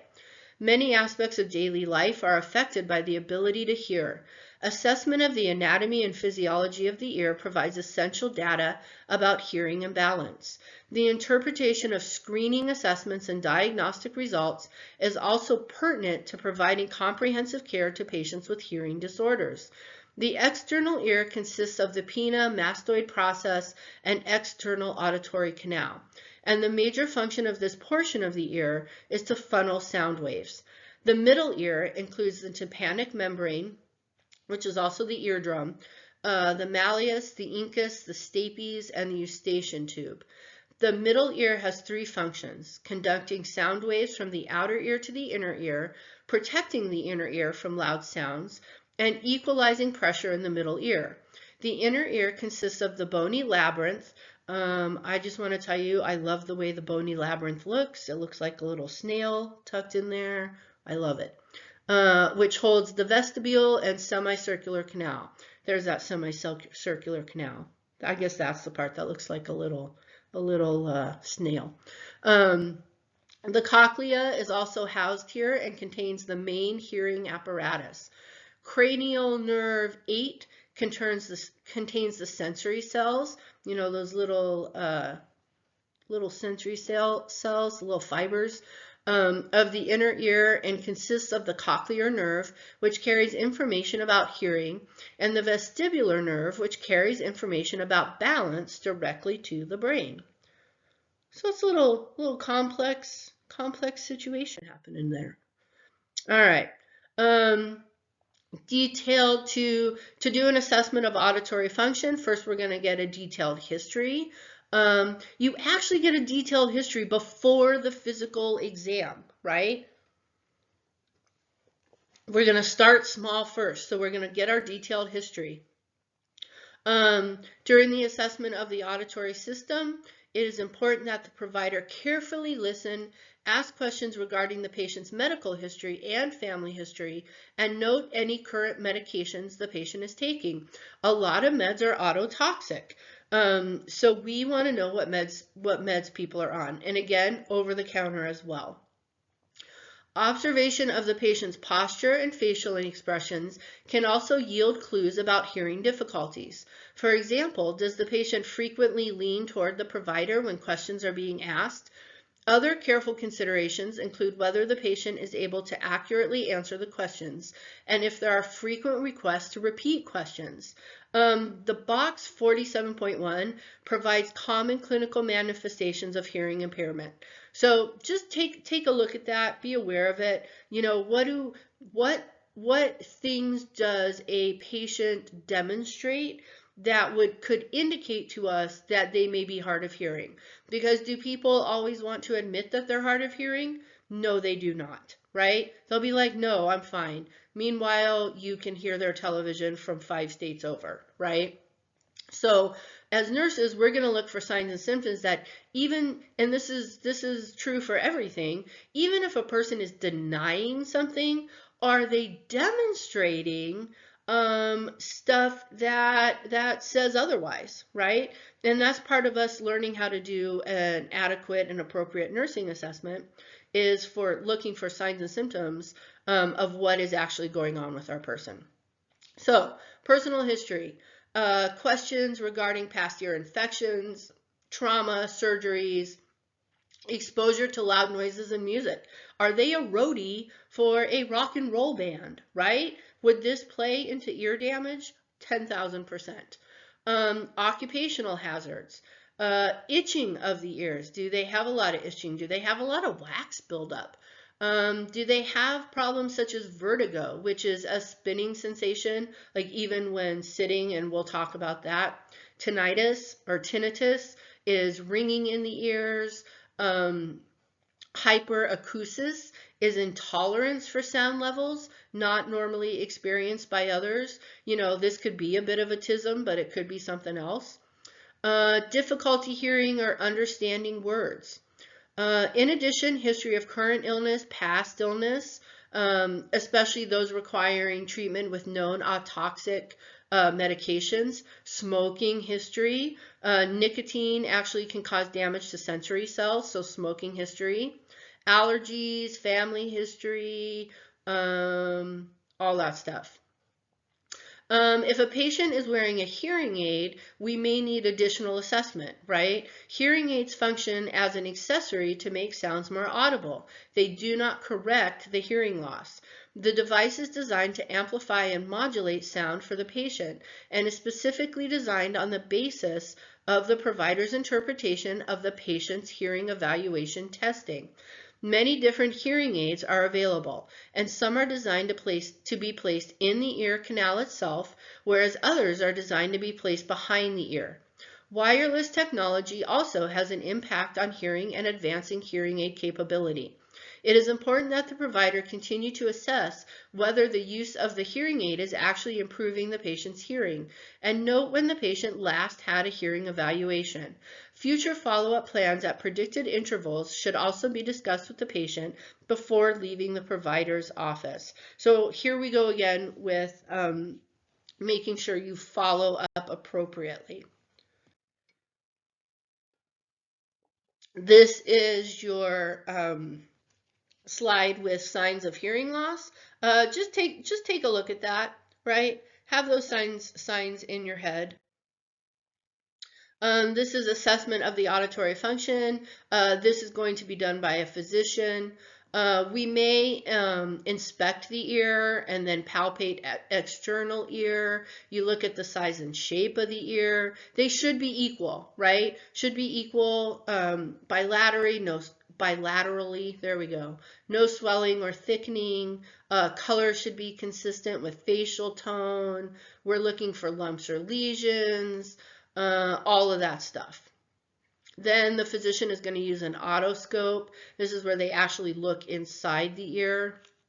They're going to want to make sure that what the tympanic membrane looks like. You know, it should be pink and pearly, maybe a little grayish, maybe, but you know, healthy looking, right? Let's see. The provider is supposed to hold the otoscope in an upside down manner, which I thought was interesting. And I can honestly say I've seen some people do that and some people not do that. So there you go. All right. This is just talking about certain hearing tests that may be done. This is straight from your book. Weber test and Rhine test. I would recommend just knowing that those are hearing tests, right? They're looking at bone conduction. Here we go. Bone conduction. There we go. And the Rhine test actually looks at air conduction and bone conduction. The Rhine test is well, they both use a tuning fork, but be aware, just kind of have these in your brain, okay? The Weber and Rhine test. This is related to hearing loss. So gradual hearing loss that occurs with advancing age is known as presbycusis. Fair chance I'm saying that wrong. A condition that often develops while individuals age. Hearing loss is not expected in younger patients and is an indication of pathology. Determining the etiology of hearing loss is essential in guiding proper treatment. So hearing loss is categorized in 3 ways. We have conductive hearing loss. This is related to a physical obstruction of sound wave transmission. All right, so this can be a lesion somewhere in the ear. It can also be because your child stuck a pinto bean in their ear, right? There's going to be something blocking, an obstruction of some sort, blocking the sound wave transmission. Sensory neural. This is because you stood too close to the speakers at the concert you went to, okay? So this is a deficit present in the cochlea. It's related to cranial nerve 8, and it can be related to the brain as well. So sensory neural, we have some sort of nerve damage is what's going on with sensory neural, okay? Sometimes it's reversible, believe it or not. And sometimes, you know, they can indicate to us that there's a brain tumor, which is obviously a bigger problem. So sometimes you start out with sensory neural loss, and maybe that's your sign or symptom, and it turns out you have something much bigger going on related to that brain tumor. You can have hearing loss that can be both conductive and sensory neural. This is called profound hearing loss. This can be caused by head trauma, chronic infection, and it can be related to genetic disorders as well. So this is our ototoxicity safety check. So medications that commonly are known to be ototoxic, okay? Vanco. Vanco, if you don't know, is a very, very commonly used antibiotic. Aminoglycosides, also antibiotics. Gentamicin, tobramycin, common. Tobramycin, very common. Cisplatin, acetylsalicylic acid, that's aspirin. ASA, that's aspirin. Acetylsalicylic acid, there we go. This is most common with overuse. Also Lasix. If you push Lasix too quickly, Lasix is a diuretic, furosemide. As you guys are in the hospitals, you're going to see furosemide, Lasix used all the time. But if you push it too quickly, it can be ototoxic. And then quinine. Quinine is actually used in the treatment of malaria, and it's also in if you drink tonic water. Quinine is in tonic water. So there you go. This is talking about, this is a safety alert talking about how to prevent hearing loss. So please take a look at this slide. These are our risk factors for hearing loss. Advancing age, right? Repeated infections of the ear. You know, the more you have that inflammation process going on in the ear related to infections, the more you risk damage to the inner workings of the ear. Medications with ototoxic side effects, ear trauma, occupations that put you in the presence of loud noise continuously, tumors of the ear, and then just continuous exposure to loud noises in general. This is how to effectively communicate with a hearing impaired person. We talked about this actually in Module 1, right? You face the patient, speak slow, be attentive to enunciation, lower pitch of the voice. We don't want to shout. And one of the things that's included on here is use of transparent masks. Obviously, this is really COVID related, but these days related to respiratory things, you know, viral respiratory stuff, flu season, you may still be using masks in hospital. So this is still something to think about. When we are communicating with people, that we may want to use a full face shield where people can still see our whole face versus something like a surgical mask. So just something to think about. Teaching related to hearing loss. Pre and post test instructions. Let's see. It kind of just depends on what is going on with your person, right? Believe it or not, even with ears, we talk about increased pressure. So if somebody has something surgical done on the ear and they have packing in place, we want to avoid things like coughing. I don't know if you've ever coughed or sneezed really hard and kind of you've like felt the pressure change in your ear, right? So we want to avoid situations like that if somebody has just had ear surgery. Post-op teaching, obviously keep dressing clean, keep hands clean, sterile technique as needed, as directed basically. If our person has hearing loss, we're going to want to talk about what devices are available. We talked about earlier about, different hearing aids. Just because one hearing aid is annoying to the person, there may be a different hearing aid that they could use that would be more effective and that they may enjoy using and wouldn't be considered annoying. Always talk about noise protection, earplugs. I know it doesn't look cool to wear the earplugs at the concert, but maybe you don't go deaf when you're 60, right? Another things these days is earbuds and any of those little things that we stick in our ears, making sure that the volume is not crazy loud, because that obviously can cause sensory neural damage. You don't want to use cotton swabs. That makes me super sad. I'm going to use my cotton swabs anyway, but you can damage your ear. And also, when you use a cotton swab, if you have a lot of earwax, you run the risk of pushing that earwax deeper into the canal. So that's another reason not to use cotton swabs. Follow-up care, of course, do all the follow-up care. And that's pretty much it. Not too bad. External otitis. So now we're getting into ear conditions, right? External otitis. So we commonly refer to this as swimmer's ear. If you grew up in Arizona, you've probably had swimmer's ear. Most often related, this is an infectious organism that is contracted through swimming. Condition is hallmarked by an inflammation of the outer ear with extension into the ear canal.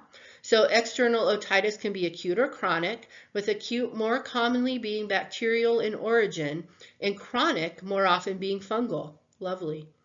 Common clinical manifestations include visualized swelling in and around the external ear that is tender to the touch, pain on movement or pressure to the outer auricle of the ear, visualized erythema, so redness and or edema in the ear canal, scant clear drainage from the ear canal. Management of external otitis involves cleaning the ear canal, treating inflammation and infection, and managing pain, typically managed by topical medications rather than oral antibiotics. So this is probably going to be ear drops, right? Which allows us to focus on what's actually going on. Nursing interventions, assessments, vitals, we may see a temperature raise if this is bacterial.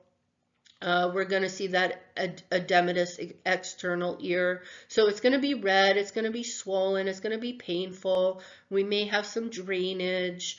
May do a culture and sensitivity of that drainage. Age, this isn't really an age-related thing. I think kids are more prone to it a little bit because they just tend to be in the pool more often. A lot of times earplugs are recommended to avoid swimmer's ear. Pain relief measures, acetaminophen, ibuprofen, over-the-counter sort of stuff. We may want to use heat directly to the ear. Heat is nice because it opens all the vesicles up and gets more blood flow to the area, so that can help decrease the pain. Positioning, maybe sitting upright rather than laying down and not laying on the affected ear. Teaching, of course, anytime we have antibiotics involved, teaching always involves taking all the antibiotics, even if you're feeling better, right? All of them. And then watching what you take for over-the-counter. Some over-the-counter stuff can have acetaminophen in it, so as part of the compound, so we don't want to double up on our acetaminophen. Follow-up care, make sure you follow up as necessary. Otitis media.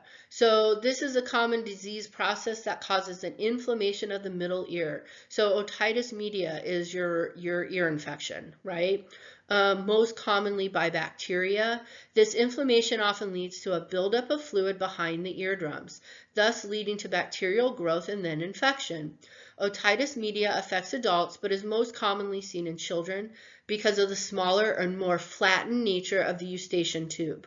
Although otitis media can affect anyone, the most commonly identified risk factors for developing the condition are as follows. Anatomical features. So the eustachian tube is flatter in children, and other congenital features that can accentuate infections. So flattening of the eustachian tube prevents drainage and makes fluid in the ear more likely to become stagnant or to accumulate. So wherever we have buildup of fluid, whether that's the lungs, the ear, a wound, wherever, bacteria is going to be like, yes, please, right? It's warm, it's moist, bacteria is going to be all about it. So we always think risk of secondary bacterial infection when we have inflammation causing buildup of fluid. If you have an upper respiratory infection, you are at higher risk of otitis media.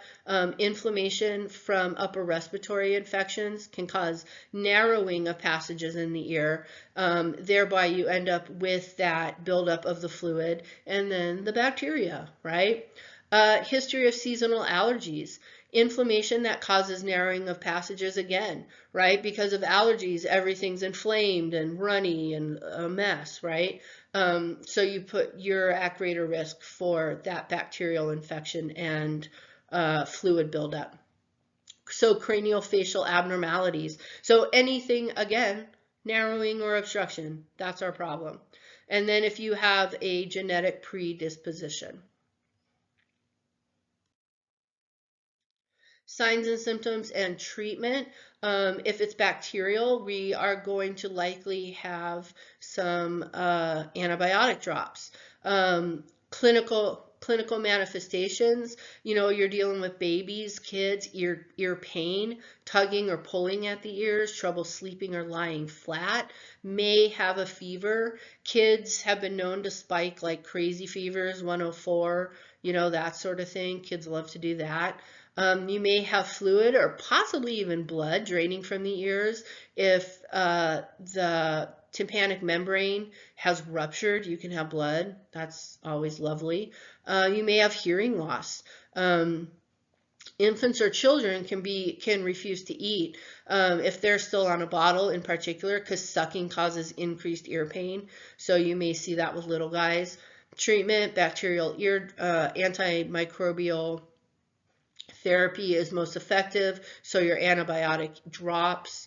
Maybe analgesics, antipyretics, for pain and fever. Maybe decongestants and antihistamines. You have to be careful with your little guys, but in older people, definitely. Assessments, vital signs, really we're going to be looking for that fever related to a bacterial infection. You can also see, increase in heart rate, possibly respiratory rate related to pain. That's possible.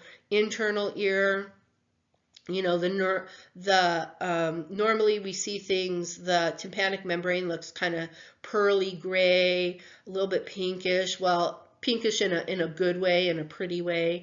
It may be red, it may be edematous. Let's see what else here. Otitis media can occur at any age, but more prevalent in children. We talked about that. So we're going to want to do follow-up, positioning for comfort, over-the-counter meds for pain, teaching, take all the antibiotics. Avoid getting water in the ear. So, maybe a bath versus a shower. Although a shower, everything's running down. It's not the huge risk you might think, but swimming, no underwater, right? This can be particularly annoying during summer. So we might have earplugs made where they fit right in. They'll do a mold of the ear and then make you earplugs that fit perfectly right in. Follow-up. This is one of the ones, this is kind of interesting. Even when you finished everything and you're feeling better, especially with kids, you want to do a follow-up just to make sure that everything has been taken care of, that all the fluid is gone, the swelling is resolved. because we don't want to risk that bacteria just sitting there and continuing to grow. So even when feeling better, you do a follow-up. This is about eardrop installation. If you do not remember all the steps for this, please double check. This is slide 70. Take a look, check it out, refresh your memory. This is talking about tinnitus or tinnitus. I choose to pronounce it, I prefer the pronunciation of tinnitus because the ending on this is I-T-U-S, not I-T-I-S. I-T-I-S indicates some sort of inflammatory or infectious process, right? Tinnitus is not an infectious or inflammatory process. So just kind of pay attention to that, okay? Because you'll hear it pronounced tinnitus, but I feel like putting that I-T-I-S on the end, it can get confusing when you're trying to remember what is the cause, right? So tinnitus is most commonly described as a noise or ringing in the ears and is a relatively common affliction that is often a manifestation of an underlying disorder. Common causes include age-related hearing loss, ear injury, or circulatory system disorders. The clinical manifestations are often annoying and make it difficult to cope with the recurrent ringing or noise in the ears. There are two types of tinnitus, subjective and objective. Subjective tinnitus is defined as sounds that are heard only by the patient and is the most common form. The cause is thought to be secondary dysfunction of the middle or inner ear or dysfunction of the vestibulocochlear nerve. This is cranial nerve 8. Objective tinnitus is defined as sounds that the provider may actually hear on examination of the patient. The cause is usually secondary to muscle contractions, blood vessel bruit, or inner ear bone conduction disturbances. The first time I read that, there is objective and subjective tinnitus, I had no idea that there was potential that a provider could actually hear the sounds produced during tinnitus. So I thought that was very interesting. Risk factors, advanced age. So this is one where age does matter. Over age 60, exposure to loud noises. So like construction equipment, portable music devices with earbuds, firearms, short-term exposure to loud noises, such as attending a loud music concert, can result in tinnitus. Usually that will resolve though. It's really the long-term exposures that cause permanent tinnitus. Earwax blockage can cause tinnitus. Genetics, medications. Again, we get into those otoxic medications.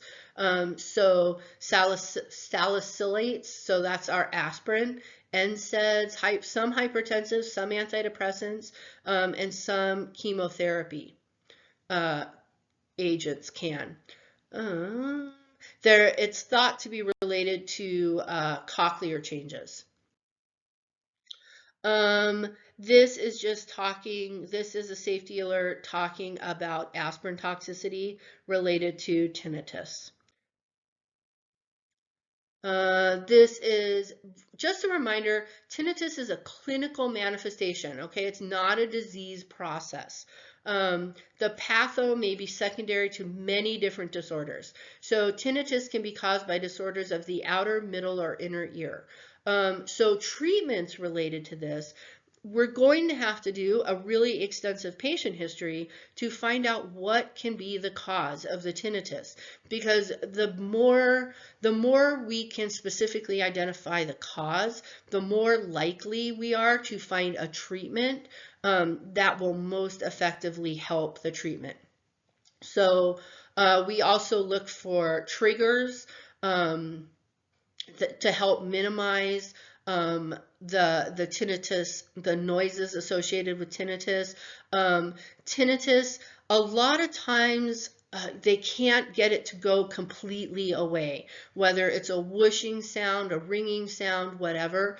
A lot of times it is a chronic condition. So they look at avoiding triggers. And what can I do to not have this noise essentially drive me crazy, right?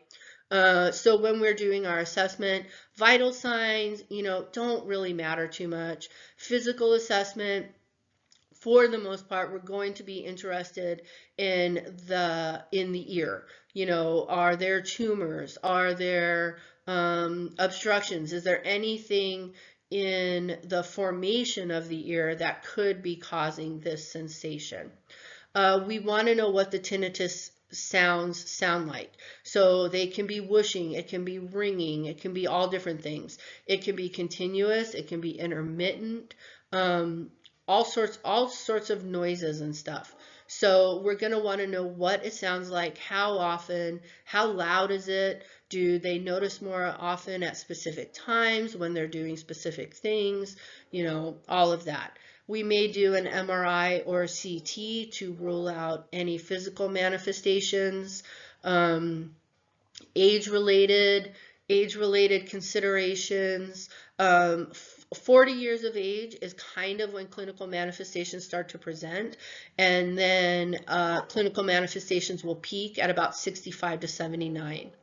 Actions, we may have meds, right? The prescriber may do medications. So we want to do education related to meds.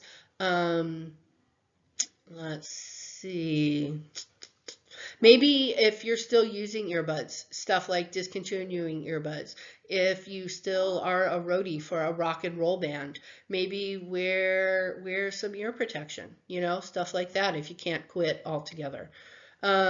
Teaching, you may want to do a diary of clinical manifestations, kind of like what we talked about with headaches, right?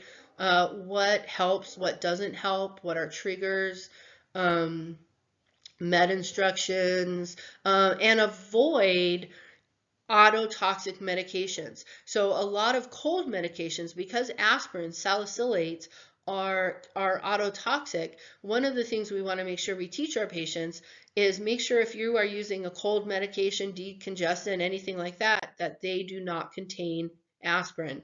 And that aspirin is a salicylate, right? It may just not say aspirin on the bottle. So what other names do we need to look for? All right, we are going to talk about vertigo. Vertigo is a clinical manifestation that evokes a feeling of illusory movement, and like tinnitus, is not a specific disorder. So vertigo is feeling like you are swaying, you're dizzy, you're spinning, you're tilting, even while you're at rest. Okay, so you're not even moving and you feel like you are moving. Okay, so it can be transient feelings of spinning and dizziness are experienced by nearly everyone at one time or another. However, patients with a documented diagnosis of vertigo exhibit these feelings on a regular basis. Senses of swaying and tilting are also common. Clinical manifestations of vertigo include a spinning sensation at rest or with minimal movement. Imbalance, lightheadedness, nausea and vomiting, and hearing loss may also be present. Epidemiology. So there are several risk factors associated with an increasing possibility of developing vertigo. So medications, again with the aspirin, anticonvulsants, antihypertensive, and tranquilizers. Head injury, upper respiratory tract viral infections, cerebral vascular disease, advanced age, so older than 60, family history of vertigo, something like Meniere's disease or labyrinthitis, so ear stuff, right? Ear stuff can cause vertigo. Maybe a tumor, migraines, abnormalities in the semicircular canals, stuff with the central nervous system can have spinning sensations, and treatment is directed by the cause. So for treatment, they're going to look at what could be causing this vertigo sensation, and that is going to be how they treat your problem.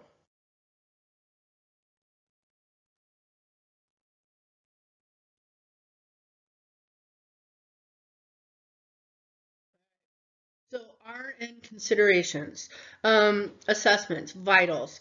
There's really nothing related vitals wise, maybe blood pressure, Respiratory rate secondary to anxiety.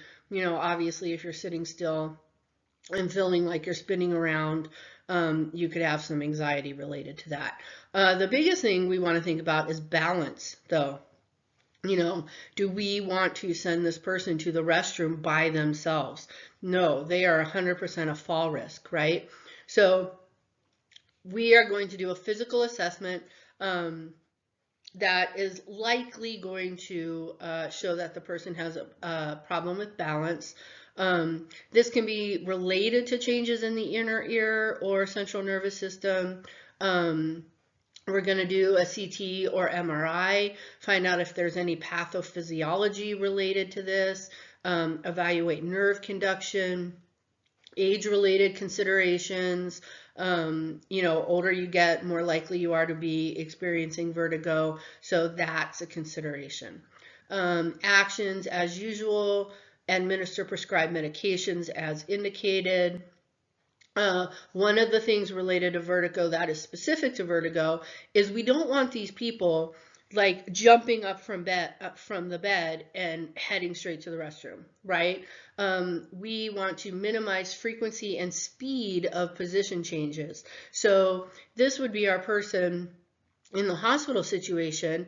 If we know they suffer from vertigo, when we are getting them out of bed, we are going to want to have them put their legs over the side of the bed, dangle their legs, wait a minute, right? Kind of the things you do with orthostatic hypotension, right? We pause before we have them move so that the body can kind of regulate itself before we're up and moving, and all we're trying to do is minimize that risk of a fall, right?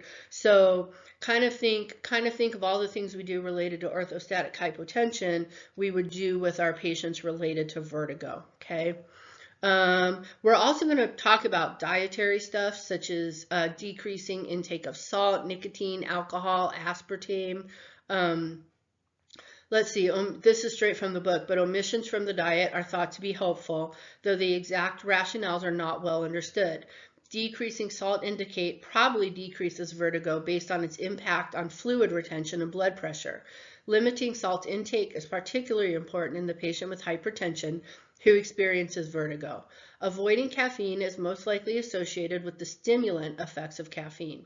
Aspartame may have a toxic effect on the inner ear and brain. We're also going to want to reduce stress. Decrease in stress is thought to decrease CNS excitability and therefore decrease clinical manifestations of vertigo. Complementary and alternative therapies. This may be huge with something like vertigo. Ginkgo biloba and ginger are found to have help with vertigo. No real explanation, but they do seem to help. So that may be considerations. And then as you're talking about complementary and alt therapies, especially ginkgo has a lot of interactions with stuff. So you have to take into considerations what other medications they may be on, and if ginkgo is safe for them to take. So teaching, at home, if our person's going home, change position slowly, maybe use something like a cane or a walker just as a steadying device, right? I mean, that can be a hard sell, of course, but just as a safety measure. Also, clutter-free environments. Get rid of any of the little rugs that you can get rid of. Maybe add some handles in the restroom, right? All that sort of stuff.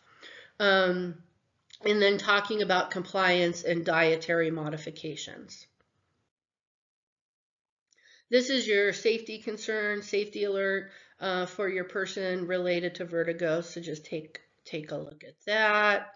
All right, we're talking about Meniere's disease now. I don't know why I have such a problem saying that. Meniere's disease is a disorder of the inner ear that affects the patient's balance and hearing. First described by a French physician, Prosper Meniere, in 1861, this well-known disease is most noted for three clinical manifestations: unilateral sensory neural hearing loss, tinnitus, and vertigo. The patient usually describes these symptoms occurring as an attack that can last for several hours to several days. The risk factors associated with this disorder include the following: head injury, middle ear infection, syphilis, allergies, alcohol abuse, fatigue, respiratory infection, recent viral illness, smoking, and certain medications. Although the exact cause of Meniere's disease is unknown, several correlations have been made about the disease. It is known to occur most often with infections during periods of high stress, after traumatic injury, and with allergens. The clinical presentation of Meniere's disease is characterized by a clinical triad of vertigo, tinnitus, and hearing loss. All right, so that would be, that like has NCLEX written all over it. Patient comes in with vertigo, tinnitus, and hearing loss. The nurse immediately suspects Meniere's disease. Okay. Clinical manifestation of Meniere's varies from daily to rare clinical manifestations and may have an onset with or without warning. Sorry. Severity of episodes also varies and is usually unilateral. Clinical manifestations of Meniere's disease include vertigo, nausea and vomiting, sweating, increase in clinical manifestations with sudden movements. So they get up quickly and they're like, whoa, right? Unilateral and sometimes bilateral hearing loss, tinnitus, diarrhea, headaches, abdominal pain, and uncontrollable eye movements. Treatment is aimed at providing symptomatic relief. Clinical manifestations may be relieved with meds and dietary changes, including low sodium diets, in an attempt to decrease the amount of total body fluid. It is thought that this decrease in fluid also decreases the fluid present in the semicircular canals of the ear and therefore relieves pressure in the inner ear. Other supportive measures that can help alleviate clinical manifestations in patients with Meniere's includes the following: low sodium diet, avoid sudden movements, avoid bright lights, 8 hours of sleep at night, acupuncture, regular daily exercise, and limit caffeine and alcohol. So our nursing assessments, vitals probably not going to change. You know, maybe elevated related to anxiety, but otherwise probably not.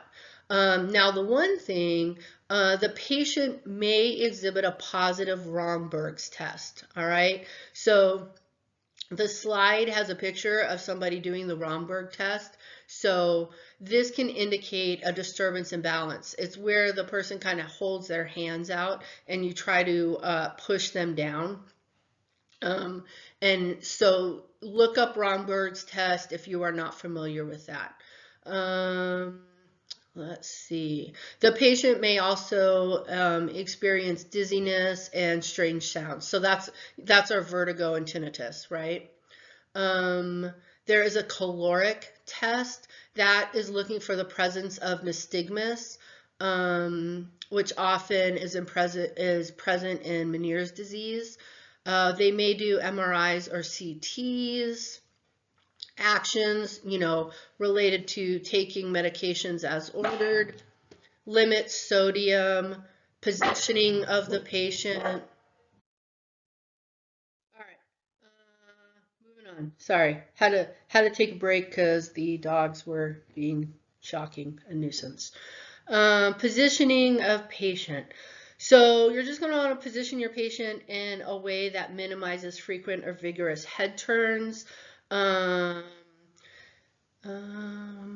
keep head of bed 30-45 degrees. That's helpful. It'll probably be uncomfortable for them to lay flat. Safety measures, you know, we talked about all of that. Acupuncture has actually been shown to be helpful if your person is open to alternative therapy. So teaching all the things we've been talking about, right? Safety, meds, follow-up, all of that. Maybe even talking about disease process. And that's really it. All right, we have made it to the assessment of integumentary function. Okay, all right, we're getting to the end. Integumentary system, including skin, hair, and nails, comprises the protective coating that guards the body from injury. Because the skin is the largest and most visible organ, alterations in integumentary appearance and function may signal underlying pathologies of other body systems. Careful assessment and interpretation of skin, hair, and nail abnormalities, as well as expedient implementation of nursing interventions, sustain the body's protective shield. Several factors place the skin at increased risk for damage, including reduced mobility, decreased perfusion and oxygenation, increased skin moisture and temperature, friction and shear, decreased sensory perception, hemodynamic instability, vasoactive medications, intensive care unit length of stay. Is our person usually mobile when they're in ICU? Not usually, right? So they're just laying there, sometimes for weeks on end, and the skin is just breaking down. Surgery and overall health status put a person at risk for breakdown of skin as well. So along with this, we have pressure from medical devices such as urinary catheters, IV lines, endotracheal and nasogastric tubes. Believe it or not, where those little tubes sit along the body can cause pressure injuries. So careful skin and evidence-based interventions to promote adequate skin tissue perfusion represent essential nursing responsibilities. Examination of the skin, hair, and nails involves a thorough history followed by physical assessment. A careful evaluation allows the nurse to identify existing skin conditions, current skincare practices, and individual risk factors. When obtaining a history, the nurse gathers demographic data, age, and race, because the skin's primary functions are affected by age, right? In Module 1, we talked all about how, the skin starts to break down, that subcutaneous level, skin becomes thinner, and so it tears easier. You're at greater risk for tearing, which then, of course, puts you at greater risk for infection.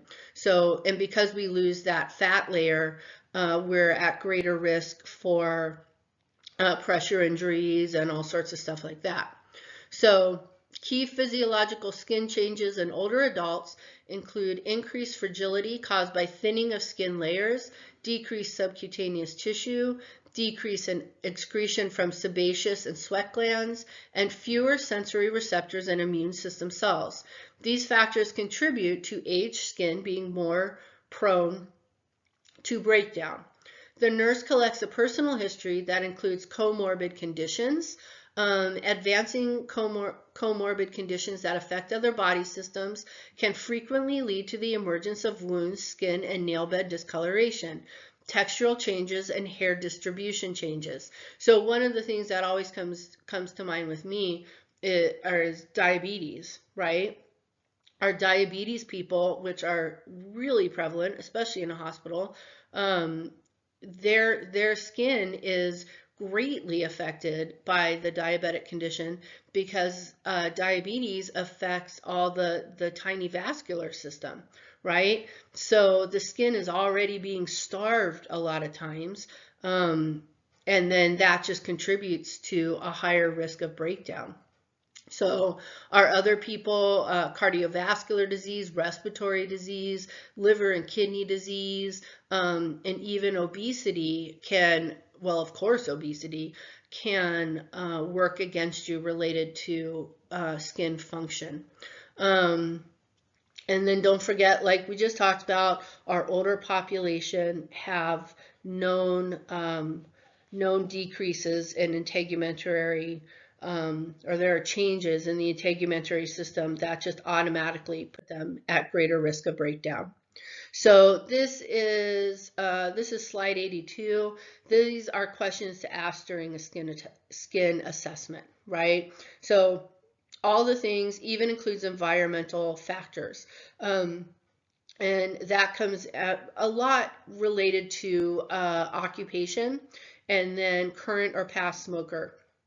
A lot of these, smoking in particular, works to close up, narrowing those tiny little vessels which feed the skin. Um, and a lot of chemicals can affect the vascular system and affect the skin itself, right? And cause problems. Here's our social history, and then we have our focused skin assessments. So focused skin assessment would be like, what changes have you noticed? When did you notice it?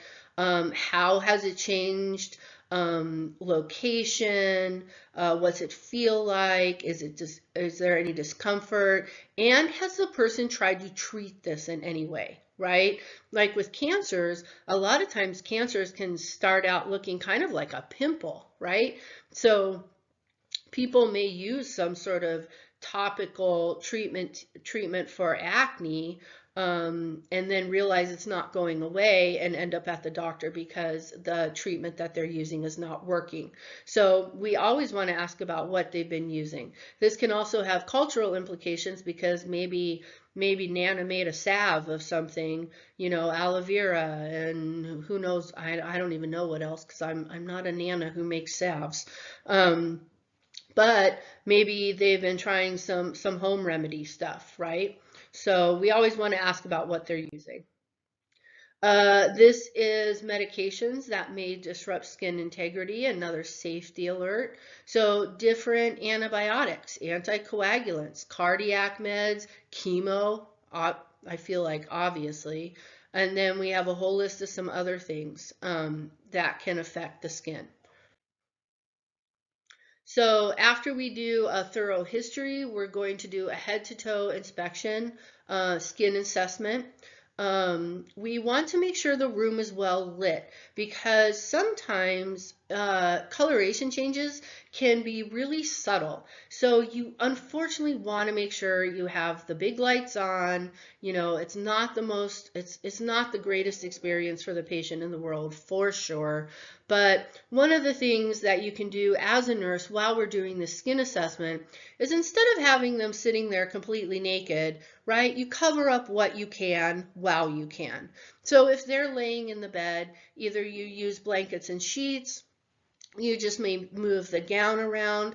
We don't want to leave our person sitting there fully exposed and feeling even more vulnerable than they already are at this stage in their life, right? So that's one of the things we as nurses can maintain dignity while doing this head-to-toe skin assessment, which is not comfortable for anybody on the planet, right? Because if we do a thorough head-to-toe skin assessment, you need to be up in all the parts, looking around, seeing what's happening, making sure everything is good, okay? So we are looking for visual inconsistencies in color, moisture. We're looking for presence of lesions. We're going to palpate tissue to, when we're looking at pressure injuries, it can be kind of soft. They use the word boggy, right? We're going to look for differences in temperature and texture in particular. When we detect abnormalities, we consider the cause of the condition, like what could this be related to? Did the person have a Foley and we can see right where the tubing, nobody moved the tubing, and it just sat there causing this pressure injury? What caused this? Could it be a comorbid condition? Could it be related to hereditary? Is it a birthmark, right? Maybe it's a red spot, but maybe it's a birthmark. So we just want to consider where this abnormality is what it's related to, okay? Let's see.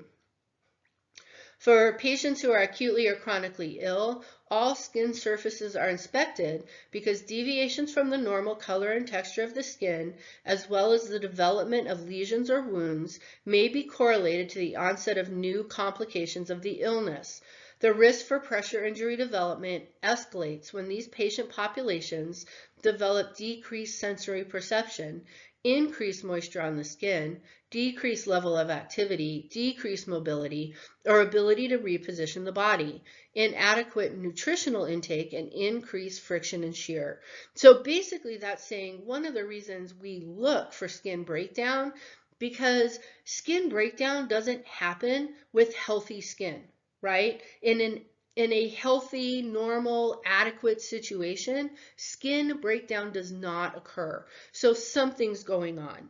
And based on what is going on, that's how we determine our nursing interventions to prevent further escalation of the problem and prevent the problem from occurring on other areas of the body, right? All right, so this slide 86, talks about genetic um, or considerations related to darkly pigmented skin. So a lot of times, you know, we will say that something takes on a purple hue, right? Well, that's easy to identify on pasty white skin, but if you have some color to your skin, identifying darker tones is not as easy, right? So this slide just talks about what to pay attention to related to identifying pigment changes on darker colored skin. This is a Braden scale. So MedSurg, I'm guessing MedSurg. I hope MedSurg even uses the Braden scale. But this is a scale that identifies a risk of pressure injury or pressure-related skin damage to a patient. So it looks at stuff like mobility, moisture, sensory perception, like, and by sensory perception it's like, is the person able to be like, oh, this hip is hurting, I'm going to turn the other direction? Or are they, you know, are they on sedation drips and they are not moving themselves? It is up to us to fully reposition these patients and offload all the bony prominences and all of that. It talks about nutrition. Are they at risk at malnutrition, right? Healthy skin requires good nutrition. So if our person is malnourished or at risk for malnutrition, you know, that is a risk for our skin. Absolutely. And then friction and shear. So if we are moving our people in bed, they are at risk of injury related to friction and shear. And that's why we need to think about, make sure that we are moving people appropriately, right? You don't drag people across the sheets. You know, you use a draw sheet and you lift them, two people, right? Do all of those things. So again, this is a Braden scale. At my hospital, we did it on admission and discharge and then once a week. And then if we identified an injury or an increase, we would do the Braden scale more frequently, and usually wound care would be in charge of ordering like more frequent Braden scale monitoring. So, but this is used. This is definitely a tool that is used. This just talks about hair assessment, nail assessment. This is all stuff that you guys talked about in fundamentals. This is about how to obtain a swab culture. This is slide 89. So as nurses, even floor nurses, we can obtain a swab culture, and that is because it is non-invasive, right? But we still need to make sure that we are doing a swab culture correctly. You know, when we're talking about a wound, our swab culture is we're going to use sterile technique because we do not want to introduce any other organisms other than what is in our wound to the culture itself, right? We don't want to culture stuff that's not really there. The problem is wounds are notoriously dirty. As soon as you have a wound, let's say you go in for a debridement, they clean it out, all nice and sterile, do all the things. You have growth almost immediately in that wound. And that growth may or may not be causing an infectious process. So really, wound cultures are not really done a whole lot anymore, because we expect there to be growth in that wound. But just know that as nurses, we can do a swab culture because it's non-invasive. So just read over this slide, kind of have those steps in your head. Pay attention to the fact that we do use sterile technique for the collection. Um, um, and that's about it with that, okay? This talks about biopsies. Now, a biopsy is not something that we as floor nurses would be doing because it is invasive. Sorry, I'm reading, talking, and my dog is back at the door. So there we go.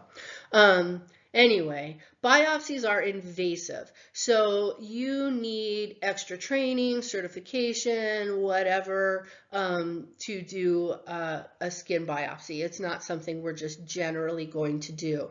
But we need to know what they are, what this is, because we're going to be educating our patients about this, right? And then of course we're going to be giving, pre-op and post-op procedure instructions. Nurses notoriously, physician will come in and do their whole spiel and explain everything and ask if they have questions, and patients will say no. And then as soon as the physician leaves the room, the patient feels a little bit safer with us and will say, well, what did he mean by this? Or what is that? What is that even? What's he talking about?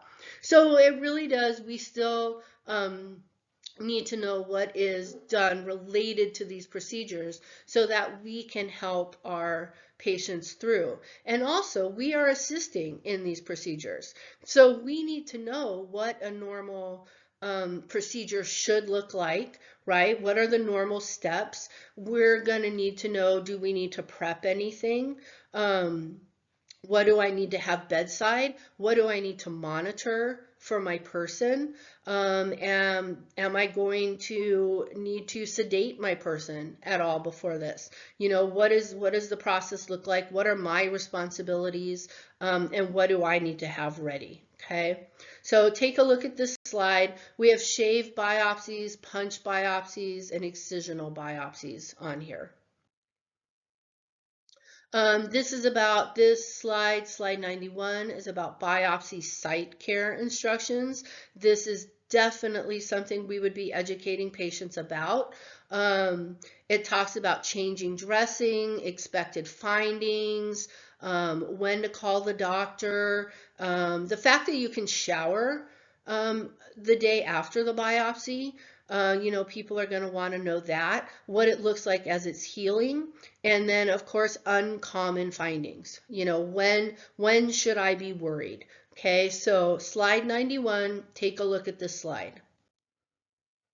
All right, bacterial skin infections.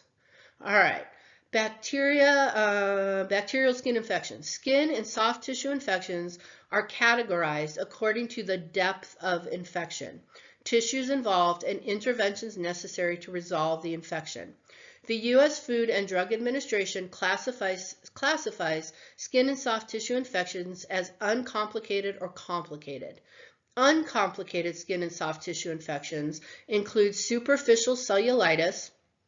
So this is just an infection that goes through the dermis and the subcutaneous tissues. Folliculitis, inflammation of the hair follicles. Impetigo, furnicles, which are boils. Simple abscesses, and minor wound infections. These infections usually respond to antibiotic therapy alone or to surgical drainage with or without antibiotic therapy. Okay, one of the biggest bacterial skin infections that we're going to talk about is MRSA, right? Good old-fashioned MRSA. Methicillin-resistant Staphylococcus aureus. So it is a staph infection. So MRSA can either be community acquired, so it's CA MRSA, or healthcare acquired, which is HA MRSA. Okay, community acquired MRSA, according to our book, is the most common. It also talks about the opioid epidemic may be connected to the rise of community-acquired MRSA infections in communities related to people injecting drugs on a higher scale because of the opioid epidemic, which is super interesting. And so that goes back to that skin infection we were talking about and the potential for bacteremia and becoming an eye infection. Remember all that? 27 slides ago, so that plays into all of that as well. Community-associated MRSA begins as a localized skin infection from a break in the skin among healthy individuals who have not been hospitalized. Community-associated MRSA and hospital-associated MRSA are transmitted through direct contact with colonized skin or the surface of a shared item where MRSA is present. So contact, right? So if our person was in the hospital, whether they are there due to a community-associated MRSA infection or have acquired acquired MRSA while in the hospital, they are going to be on contact isolation, because basically I touch something that has the MRSA bacteria on it, then I go and touch something else, and I have now transmitted MRSA. Okay, so they would be on contact isolation. Approximately 80% of community-acquired MRSA cases are uncomplicated skin and soft tissue infections in the form of cellulitis, folliculitis, impetigo, or an abscess. So when we have an abscess, we need to drain it. They're going to drain that because they need to get that infected liquid out of there. And then usually you'll just be on antibiotics, and you won't have to stay in the hospital. Okay, it's considered a superficial, uncomplicated infection. They'll send you home with antibiotics. We will talk about stuff like hand hygiene and all of that. Don't share towels, don't share sheets, clothing, all of that, because again, it's contact. So if the bacteria touches my shirt, and then you go and put your shirt on and you have an open break in your skin for whatever reason, you can actually transmit the bacteria through there. So that's what our nursing teaching would be. So complicated skin and soft tissue infections involve the invasion of deeper tissues by microorganisms, which usually requires considerable surgical debridement. So debridement can be done bedside, it can be done in an OR, whatever. They just go in and remove the dead or infected skin. The skin underneath, remember with wounds, like the skin heals from the deepest portion out, right? So if we do not remove that dead or infected skin, the good skin underneath cannot proliferate. So they have to do a debridement. And they'll just take off that dead skin or infected skin. A lot of times it doesn't even hurt because it is dead skin. And so we may use like a topical, something kind of dead in the area, like a lidocaine maybe. But a lot of times there's no pain or bleeding at all because it's all dead skin, which is so crazy. So sometimes you will end up with these dead or areas that have to be debrided. It can be related to like systemic disease process as well, not just the wound. So that is a possibility. Complicated soft tissue infections such as necrotizing soft tissue infections. So that is where the necrotizing, it's flesh eating, right? We think of flesh eating bacteria, or you've heard of, hopefully maybe have heard of flesh eating bacteria, but the necrotizing is just dead tissue. Okay. So these present another set of complications because it is often not possible to diagnose these infections on initial presentation. An experienced practitioner must use clinical judgment to aggressively guide treatment. Immediate surgical debridement of infected tissue is paramount to the patient's prognosis. So basically, if somebody has a necrotizing infection, you need to debride that, surgical debridement immediately, because it will simply continue to spread. People have lost limbs related to necrotizing infections because it spreads quick, It's crazy how quick it spreads, and there's no going back. So the sooner you get it, the quicker you do that surgical debridement, the less likely you are that it'll spread to other areas of the body, okay? Delay in treatment can lead to a significant amount of tissue loss, a multitude of future surgeries, and or death. People can 100% go septic and die. Absolutely. And then though, because we've done a surgical procedure, now we've put the patient at risk related to all things related to a surgery, right? On top of all of this. So we just have to think about this. Slide 93 is a table that compares uncomplicated soft skin tissue injuries to complicated. So just take a look at that. Notice when you have complicated, you're more likely to have systemic symptoms. So that's going to be fever or hypothermia is possible. Hypotension, okay, hypotension, maybe tachycardia, confusion, disorientation, and sepsis, all right? Now, if you think about a complicated soft skin tissue injury, we may have fluid loss related to that, right? So you may end up in a hypotensive situation because you do not have enough fluid to keep the body happy. So just think about that. Take a look at those complicated skin infection things. This is, let's see, we are talking about uncomplicated skin and soft tissue infections.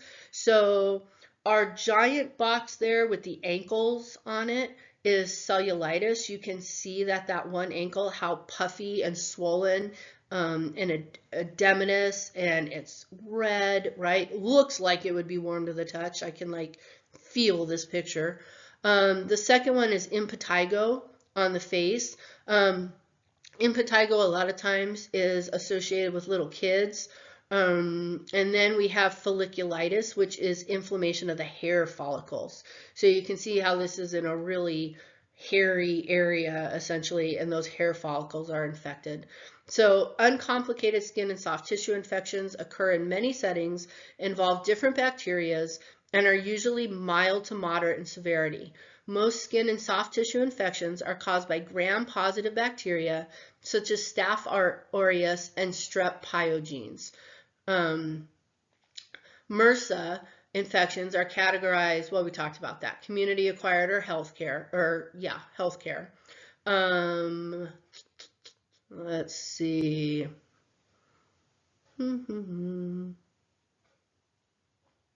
So factors influencing the patient's susceptibility to infection include acute or chronic skin ulcerations. So an ulceration, that's going to be open, right? So we have a breach in the skin. Fungal infections, chronic venous insufficiency, lymphedema, obesity, peripheral artery disease, lymph node resection, and immunocompromised state.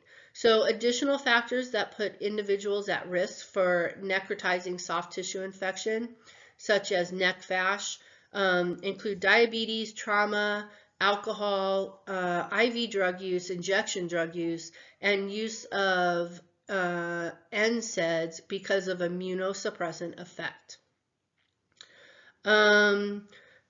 Patients who present with systemic clinical manifestations of infection require an aggressive approach to management. So we're going to look at blood cultures with this. We're going to look at electrolytes, a complete blood count, our C-reactive protein, which tells us if there's an inflammatory state, maybe ESR, which also tells us about inflammatory state. Strep pyrogenes is interesting because it can produce toxic gas, and this can be identified by CT. And then we would have to do a debridement on that. This just talks about exudate characteristics. This is probably review for you as well. That's okay. Nursing considerations for bacterial infections. Look at that skin graft picture. Ugh, yuck. So when we are doing our assessment, vitals, right? We have infection going on here. So we are going to expect vitals that reflect that, okay?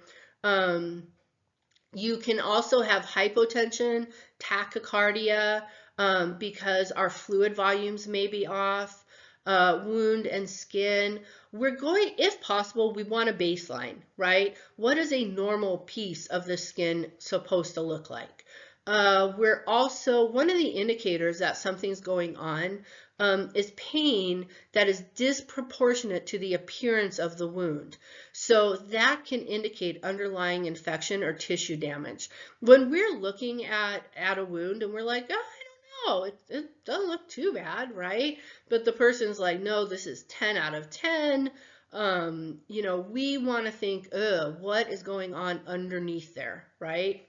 We're going to look at a CBC, particularly pay attention to our white blood cells, see which white blood cells are elevated, because that can steer us as to whether or not we're talking bacteria or viral or something else entirely. Possibly we culture. Nutritional status. Nutritional status we always take into consideration with skin, because the skin needs adequate nutrition to heal. These people are going to be on antibiotics. So we're going to give antibiotics based on culture results. We're going to do wound care as prescribed. Maybe our person needs a surgical evaluation for a draining or a debridement. Teaching, we are going to teach hand washing all day long, right? Because again, these bacteria can be spread through contact. So we need our person to know that they run the risk of spreading this to family members. And it's not just hands, it's towels. Don't share sheets, don't share clothes, all of that. If our person gets to go home, they might go home with wound care instructions. So we need to make sure that they can adequately take care of that wound, or someone at home can take care of that wound. Then we also want to teach them about the signs and symptoms of infection, because while we expect an infection once we are on antibiotics to get better, there's always the possibility that it could get worse, right? Maybe we don't have them on the correct antibiotics. So we want them to pay attention to signs and symptoms of infection and to contact their provider if anything is noted. Now we get to talk about herpes. Herpes simplex virus. I think this is a little fun fact from our book.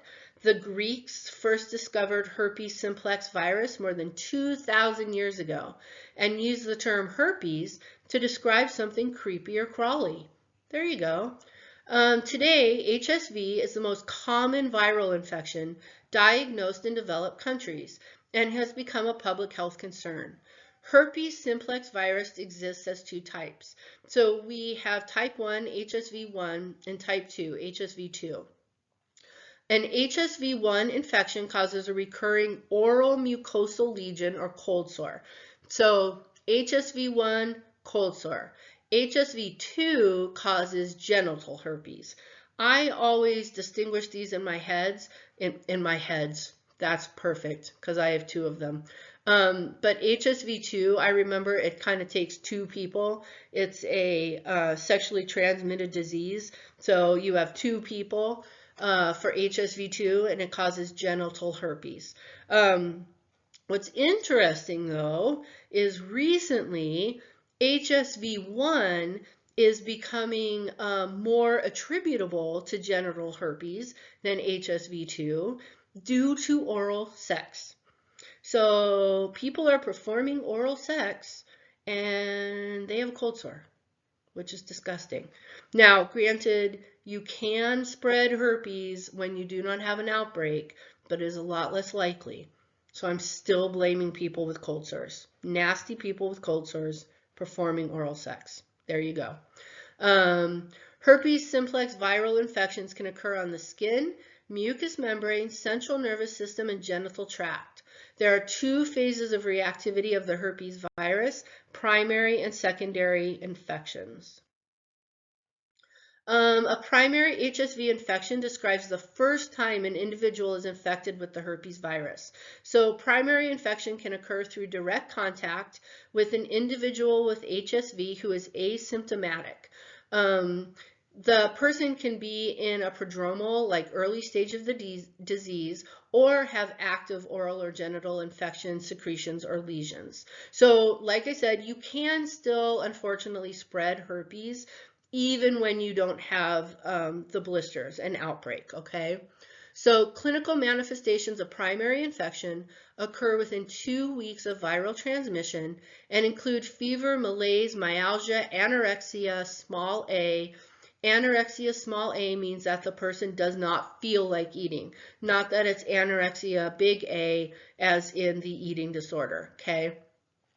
Irritability, cervical or inguinal lymphadenopathy, and lesions that can involve the lip, face, mucous membranes of the mouth, pharynx, or genitals.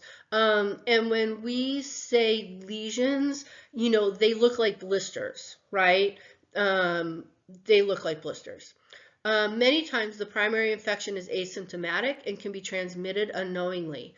Once HSV penetrates the skin or mucous membrane, the virus travels down the peripheral sensory neurons to the ganglia, where it remains dormant until a trigger incites an active lesion. So it likes to hang out in the CNS, okay? Secondary or recurrent HSV infections occur following an exogenous or endogenous trigger. So something outside or inside the body sparks a reaction. Triggers are individually specific, but commonly occur in response to ultraviolet light, febrile illness, and stress. The virus is then transferred from the ganglia back to the initial site of inoculation via the peripheral nerve. So if you start out with a cold sore, it's hanging out in the ganglia, you come in contact with a trigger of some sort, it comes back as a cold sore, okay? Typically, the secondary infection is milder than the primary infection and is usually preceded by a prodrome of burning, itching, or tingling sensation where the lesion eventually occurs. So a lot of times, like I get cold sores, and you can feel them coming on, right? It burns, it itches. I can feel right where it's going to be. This is another disease where you can treat during the prodromal stage. So like with migraines, if you feel a migraine coming on, you can treat the migraine during the prodromal stage before you even have the headache. With HSV, if you feel lesions coming on, or an outbreak coming on, you can start your treatment at that point, okay? Let's see. Recurrence of genital herpes caused by HSV1 does occur less frequently than those caused by HSV2. So there's a bright point for you. So the secondary infection, usually milder than the primary. All right, we talked about all that. All right. HSV testing and treatment. So they can do viral testing to identify this. They can look at different proteins to identify whether it's HSV1 or HSV2. Treatment can be directed at first or recurrent episodes. Daily suppressive therapy is available. This is not something we have a cure for. Once you have it, you have it. The treatment is just at suppressing outbreaks, okay? So in counseling patients, it is important to stress that the medications do not eradicate the latent virus. Also, decreased frequency and severity of recurrences are based on continued use of suppressive therapy. So you need to be consistent with your medication for the suppressive therapy to work, all right? Additionally, suppressive therapy has shown to decrease the risk of transmitting HSV2 to sexual partners. There's 3 antiviral medications, acyclovir, valacyclovir, and famciclovir, that have shown to be effective in treating genital herpes. Um, let's see, acyclovir, because the bioavailability of IV acyclovir is greater than the oral route, IV acyclovir is utilized for patients with severe disease or those who encounter complications of HSV, such as disseminated infection, pneumonitis, encephalitis, or hepatitis. So any disseminated infection, what that means is that the infection has traveled to an area we normally wouldn't expect it to be. You can have disseminated shingles. You can have chickenpox can disseminate, which can go to your brain. Herpes can go to your brain. It can disseminate to your brain. It can disseminate to your eye. None of these things are good. So if we have disseminated virus, this virus has traveled to where we normally wouldn't see it. They will use IV acyclovir because it is the most affected. Also, genital herpes has a huge pregnancy risk, okay? The most devastating time to acquire genital herpes is during pregnancy because the complication of disseminated neonatal herpes carries a mortality rate of up to 30%. So this can actually kill your baby, okay? That is very scary. Because the viral load is much greater during a primary HSV infection, viral load refers to how much virus is floating around in your body, all right? The greatest risk of maternal transmission occurs among women who acquire a primary infection in the 3rd trimester of pregnancy, as opposed to those with recurrent disease. So remember how it talked about your initial infection is going to be worse than secondary infections, and that's because the viral load is less. So there's less virus floating around in your system causing problems. So what they're saying here is if you end up with a primary infection during especially your 3rd week of pregnancy when you're supposed to give birth, you have a lot of virus floating around in your system, opposed to somebody who has recurrent disease, because that viral load is not as heavy. It takes approximately 12 weeks for the neonate to passively acquire maternal antibodies, and when the pregnant patient is infected in the final trimester of pregnancy, immunity may not be developed in time to protect the neonate during delivery. Antiviral medications have been shown to be safe for use during pregnancy and should be prescribed for women who contract genital herpes in the 1st or 2nd trimesters. Cesarean sections are generally recommended for patients presenting with primary GH lesions at delivery and in the last 6 weeks of pregnancy because of high viral shedding that can affect the neonate. So anything that has a pregnancy warning to it, especially something like this where you have 30% mortality, put this in your brain, okay? This is prime NCLEX material right here. So nursing considerations related to HSV, pain and fever. We're going to want to be able to treat that. We're also going to want to help patients recognize signs and symptoms of the prodromal phase. So remember that prodromal phase occurs before the actual onset of the outbreak. So we're going to want to help patients identify what signs and symptoms they get during that prodromal phase. So A, we can start treatment, and B, they may want to be a little bit more mindful about safe sex and that sort of thing. Let's see. We're going to want to talk about safe sex with people, but of course you can still pass this along even when you don't have an outbreak. So that needs to be a consideration. Don't forget that, the herpes virus causes a blister that then pops open. So now I have an ulceration. An ulceration is an opening into the skin. So at that point, I'm at risk for secondary bacterial infection because now I have an opening in the skin on top of this virus, right? So we need to talk hand hygiene. Don't be picking up blisters. It's itchy, right? Like I said, I get cold sores. They are itchy. Don't be picking at them with your dirty fingernails and your hands because you're going to give yourself a secondary bacterial skin infection. So we need to educate related to that. Let's see. If we get somebody newly coming to us related to genital herpes or, maybe HSV1 cold sores, right? We're still going to want to talk about risk related to pregnancy. If they are in an age group where that seems possible. Which nowadays, that's as early as junior high on up to menopause, right? So you just want to kind of throw that out there. They may do, like we talked about, they may do a viral culture. Let's see, we're gonna do over-the-counter analgesics. Warm water soaks can help with open lesions.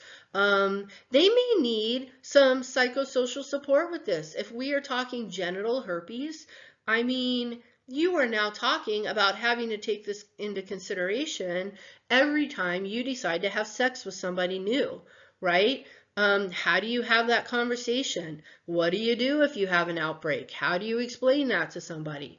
This definitely can have some psychosocial stress related to it. So we need to be, as nurses, we need to be aware of that. And, if we don't feel completely comfortable with that situation, we need to know where we can find that kind of help for the person. So community stuff, right? We also need to remember to teach people that even though you're taking antivirals, we are just suppressing the virus. We are not curing it. And of course, all those pregnancy considerations. Fungal infections. Yay. All right. Anybody watch that Netflix show with Pedro Pascal and Bella? I don't know her last name, but The Last of Us or something, the one based on the video game. So good. So good. And I love that they used the fungus. Loved it. All right. Fungal infections. Fungal infections in humans are quite common and are caused by two different types of fungi. We have dermatophytes, which are aerobic fungi, so they need oxygen, and then we have yeasts. Clinically, the impact of fungal infections range from mild to fatal, and the clinical manifestations vary by infection site and depend on the patient's immune response. Fungal infections proliferate in warm, moist environments. The groin, feet, axilla, our armpits, and skin folds are primary places for infection. In the community setting, yeast or candidus most commonly causes oral or vaginal thrush. However, nosocomial, invasive fungal, nosocomial means you acquired it in the hospital. They don't use that word anymore. Anyway, however, nosocomial invasive fungal or candida infections affecting the critically ill and immunocompromised patients can have devastating consequences. So what they're saying is hospital-acquired fungal infections, okay?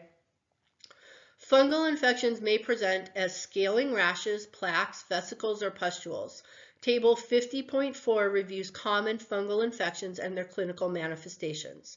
The diagnosis of tinea infections is usually made with a focused history, physical examination, and potassium hydroxide microscopy, but sometimes Woods lamps examination, fungal culture, or histological tissue evaluation is necessary to confirm the diagnosis. This just talks about using potassium hydroxide microscopy. No need to memorize that. Treatments for fungal infections, we're going to use antifungals, right? A lot of times it's going to be topical. If you have thrush in the mouth, you use like a swish and spit. Um, so most of the time fungal infection stuff is going to be topical. Assessments, so we're going to be looking at the skin. If you have an obese patient, think about skin folds. Okay, we talked about doing an integumentary assessment earlier. And it's invasive, right? It just is, because if we have a bigger person, we need to look in and around all of those folds, because like this talked about, yeast loves a moist, warm environment. And there is nothing more moist and warm than a nice skin fold, right? So we need to check it out. Groin area, also very moist, folded, all sorts of places. Yeast is very happy there. So we need to make sure that we do a full skin assessment and are checking out all the places, okay? Let's see, this just talks about different yeast. Um, Pruritus. Pruritus means itching. Okay, so pruritus can be a side effect of some fungal infections. And then think about that. So I have a fungal infection, right? Let's say, it doesn't even matter where, on my skin somewhere. So it's itching and I am scratching with my hands, with my nails. First of all, are my hands clean? What kind of bacteria do I have under my nails? Again, I run the risk of causing a secondary bacterial infection, and I also run the risk of spreading the yeast, right? Because now it's on my hands, and what if I go touch other moist, warm sections of myself? Don't read into that. But I run the risk of spreading the yeast, right? So we really have to talk to people about not only hand hygiene causing secondary bacterial infections, but the idea of things being contact transmissible. We're going to talk about med use with them. Some of these antifungals can be super hard on the liver. So one of the things that you do with antifungals is you run liver function tests beforehand. So it's just blood. You look at the AST, ALT, make sure that the liver is okay, and then you monitor liver function throughout treatment. Okay, and that's going to be dependent upon what medication they're on and their overall health. So, and if we are taking a med, don't forget that if we're taking a med that we run the risk of liver damage, one of our teaching automatically is going to be to avoid alcohol, because we don't want to stress the liver any more than we already are related to these medications. So we're going to also talk health history with our person. Let's see, actions. We may do a culture to find out what type of yeast it is, especially if it is hospital acquired, because we worry about, believe it or not, there's multi-drug resistant yeast out there. And boy, are they highly transmissible in a facility. So, we may do a culture on that. And then we're going to treat signs and symptoms like that itching, whatever we need to do. We want to make sure we keep a person nice and dry. Change their bed often, change their gown often. A lot of times you'll use powders under the pits and in the groin areas to help with extra moisture under the folds of skin. There's powders, there's antifungals that you can use. So we just need to always keep these things in mind. I apologize if you can hear the one dog crying in the background. She escaped the barricade apparently. Teaching talks about wearing loose fitting clothing. That tight fitting clothing can actually lead to candida infections. Also being aware of like tight fitting shoes and stuff like that, and looking in between your toes and your fingers, and looking for signs and symptoms of fungal overgrowth. Um, all right. And do not stop your antifungals just because the visual manifestation of the fungal infection goes away, right?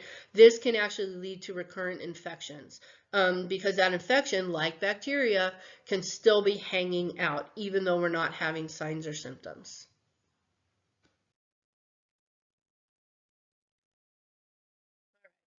Psoriasis.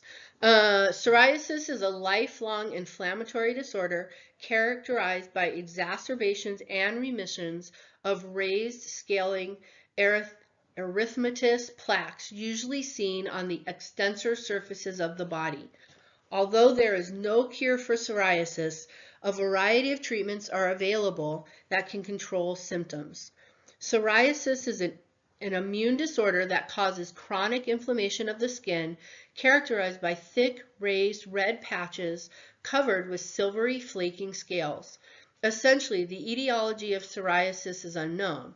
Infections, medications, stress, trauma, and hormonal changes are some of the things that can aggravate the disease. Patients with psoriasis fare better in warmer climates with sun exposure because UV radiation kills rapidly proliferating skin cells. New epithelial cells are continually made in the basal layers of the epidermis, and it takes approximately 28 days for these new cells to reach the surface of the skin and shed. In psoriasis, this process is accelerated for unknown reasons, and more skin cells are made than are actually shed, and these cells form the scaly plaques on the surface of the skin. Also, the dermal capillaries become tortuous and dilated, causing the red appearance of the skin under the scaly plaques. And these abnormal capillaries are the last aspect of psoriasis to resolve after treatment.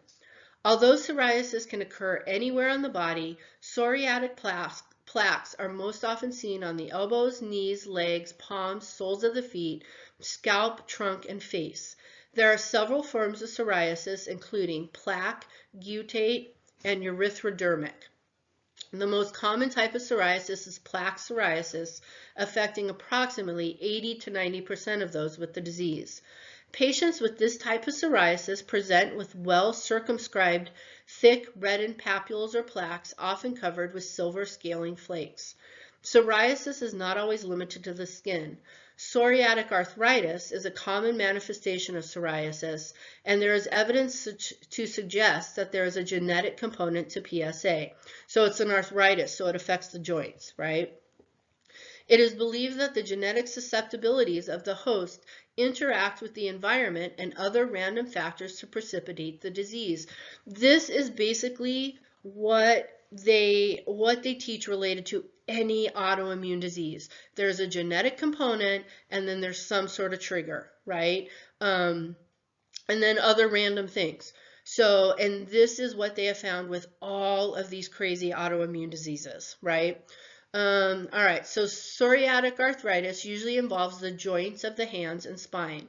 Additionally, nail involvement is common and presents as pitting, oncholyses, which is lifting of the nail away from the nail bed, and splinter hemorrhage under the nails. Diagnosis. So there are no lab tests specific for psoriasis. Plaque psoriasis is usually diagnosed on the basis of a patient's clinical manifestations. However, some forms of psoriasis mimic other skin disorders such as bacterial and fungal infections, making it sometimes necessary for a dermatologist to perform a skin biopsy for a definitive diagnosis. Treatment. No cure for psoriasis. So the goal in treating this disorder is to reduce the clinical manifestations, control the disease, and improve quality of life. Several therapies are available.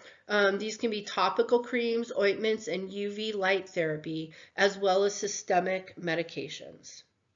So this is another one, though, where there's going to be psychosocial implications, right?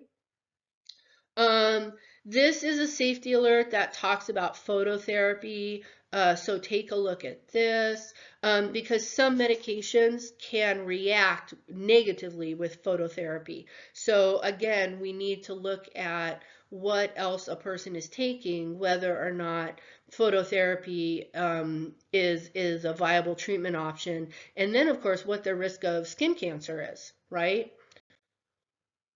So for psoriasis, nursing considerations, vital signs, if there's infection, vital signs could be affected. May have pain. It's more likely a discomfort, maybe itching related to the inflammation. We're going to want to look at the skin, obviously, maybe get baseline skin. There can be drainage. Just remember, any of these skin things where we are possibly having patients like pick at these. I mean, these are little plaques are not little plaques, but you know, they're scaly and they're plaques, and people could be picking at them. So anything that we have potential to pick at, we run the risk of a secondary bacterial infection related to bacteria on our hands, right? Um, we want to take into consideration mood and affect because of the psychosocial considerations related to this. You know, I don't know if you've seen the commercials, how much TV you guys watch, but there are ads for psoriatic medications, and it talks about like you're not you when you have plaques, or you know, hiding your plaques when you go out and about. And on I'm sure that is true. I'm sure when you're picking out clothes, when you're talking about going out with friends, going to the beach. I mean, you are, especially if you're younger, you're going to be thinking about, are people seeing these things? Do they think I'm infectious? Do they think, you know, whatever? So there's a psychosocial aspect to all of this. Our actions, we're going to do med education as needed.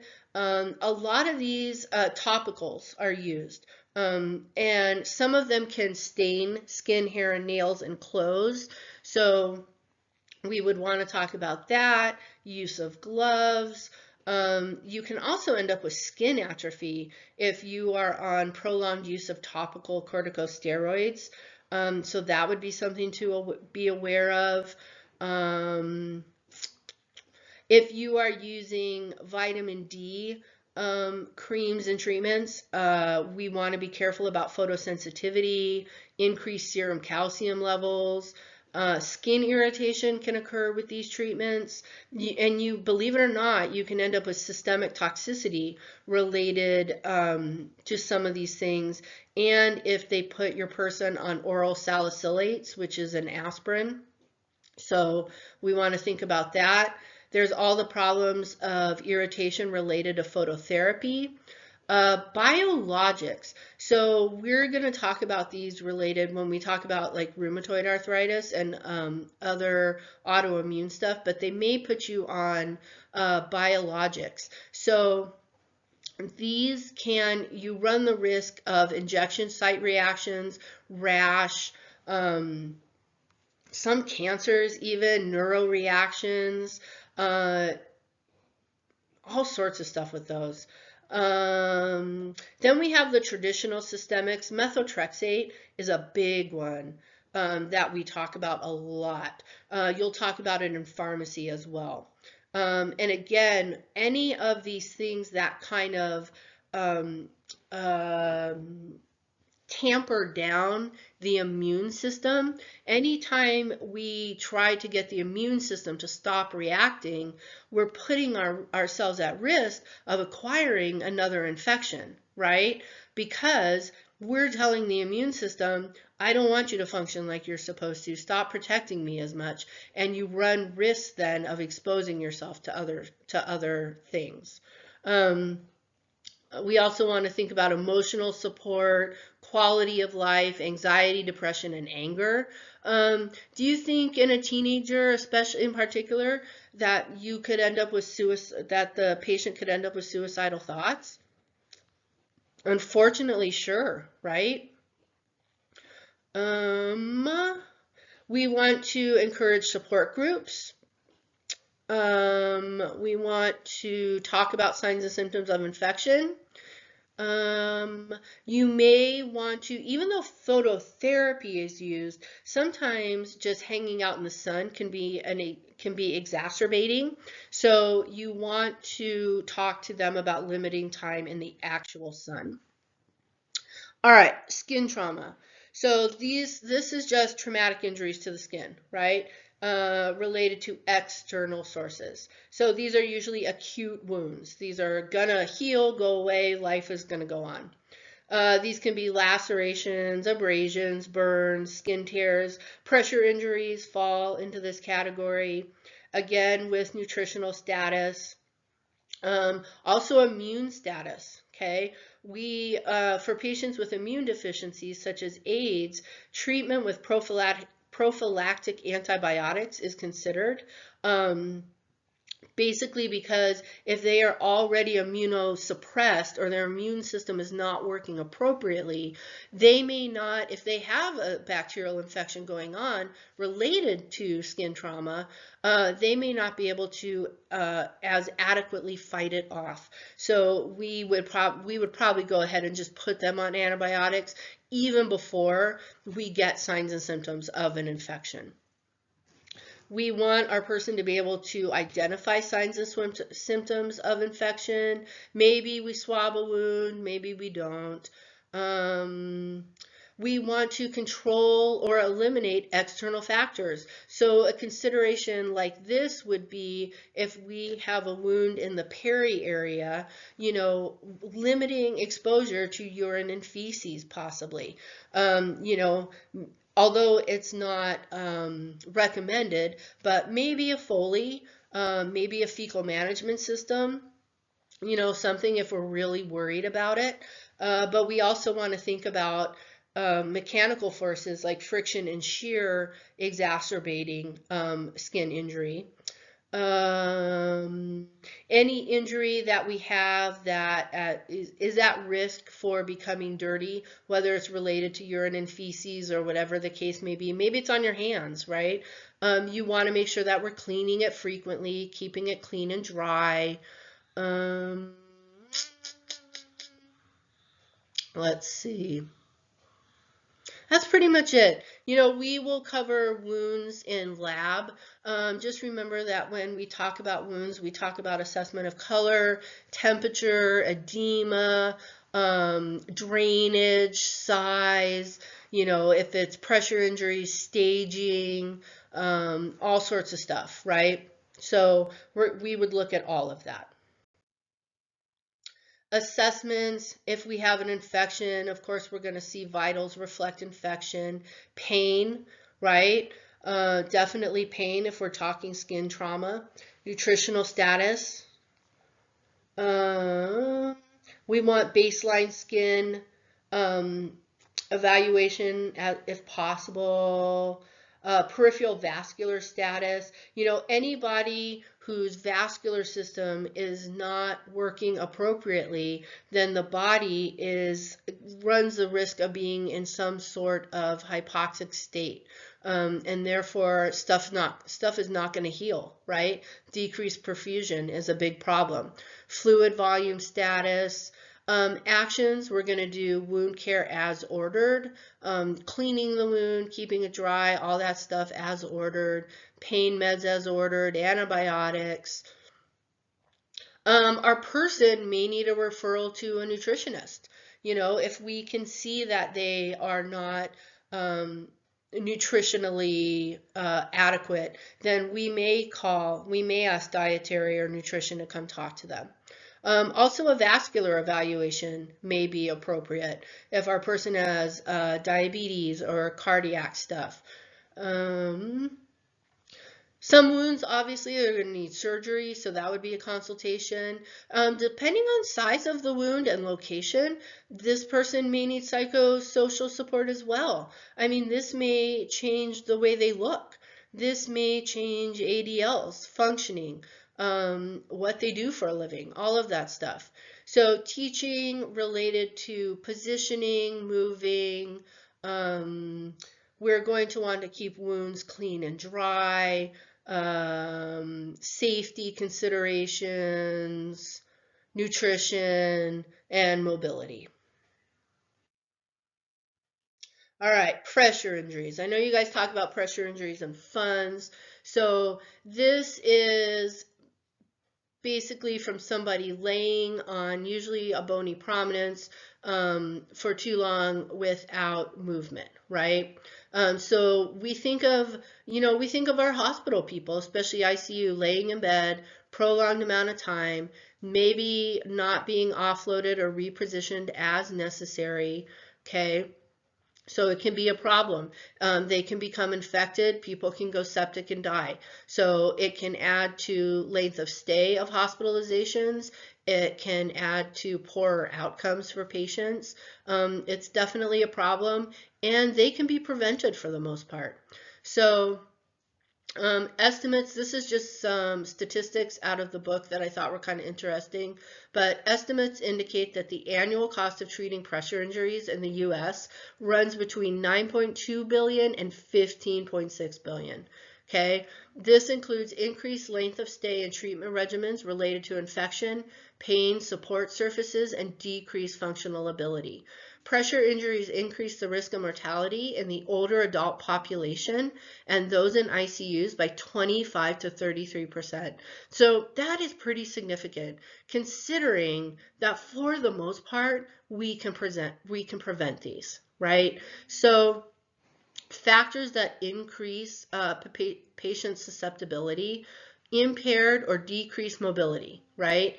Decreased functional status, increased forces of pressure and shear, increased age, comorbid conditions such as end-stage renal disease, anemia, or diabetes, use of steroids, impaired blood flow, cognitive impairment, urinary or fecal incontinence, undernutrition, history of previous pressure injuries, and terminal illness. In terminal illness, we actually call them Kennedy ulcers, and they are considered on a little bit different scale than just your plain old pressure injury. But it's basically where the fluid from the body, gravity is pulling all the fluid to one spot, and so you end up with wounds related to all this excess fluid pooling in the lowest spots of the body. So those are called Kennedy ulcers. Here's our staging on our pressure injuries. Again, review from funds. This is a safety alert. This talks about maintaining turning schedules, right, and proper positioning, using draw sheets to move people to reduce friction and shear, and using redistributing support surfaces. So if you haven't worked in a hospital before, you may not know that there's different types of beds we can order for people, different mattresses. And what they do, the reason we would do that is because they redistribute pressure differently. Some of them, like a wave mattress, actually uses a wave motion to redistribute the body pressure to reduce risk of pressure injuries. You can have a sand bed, which uses air and sand and keeps you almost like suspended, but the sand is constantly moving, so you don't end up with any pressure injuries or pressure points, I should say. And then so it reduces that risk of pressure injury because you don't have pressure points. So it's super crazy. But your wound care nurse, your wound care physicians, they're going to be very versed on what type of support surfaces your person should be on. This is pressure injury RN considerations, vitals. So you may have infection going on, right? We may have sepsis. So your vitals are certainly going to reflect that situation. Even pressure injuries can be very painful, right? You can have nerve exposure. We have skin breakdown, so we're gonna have pain. They can affect functional assessment. Let's see, we're going to want to just constantly do our Braden scale and our skin assessments. Pressure prone areas, these are our bony prominences.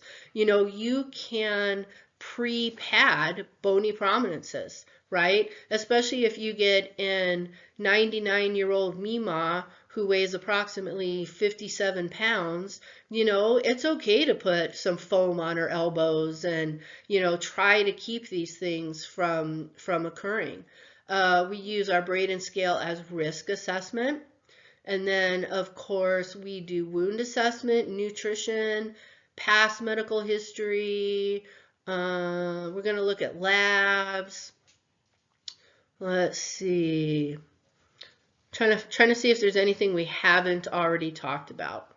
You can use moisture barriers proactively, right? We don't have to have a situation to use creams and powders and stuff to prevent skin breakdown.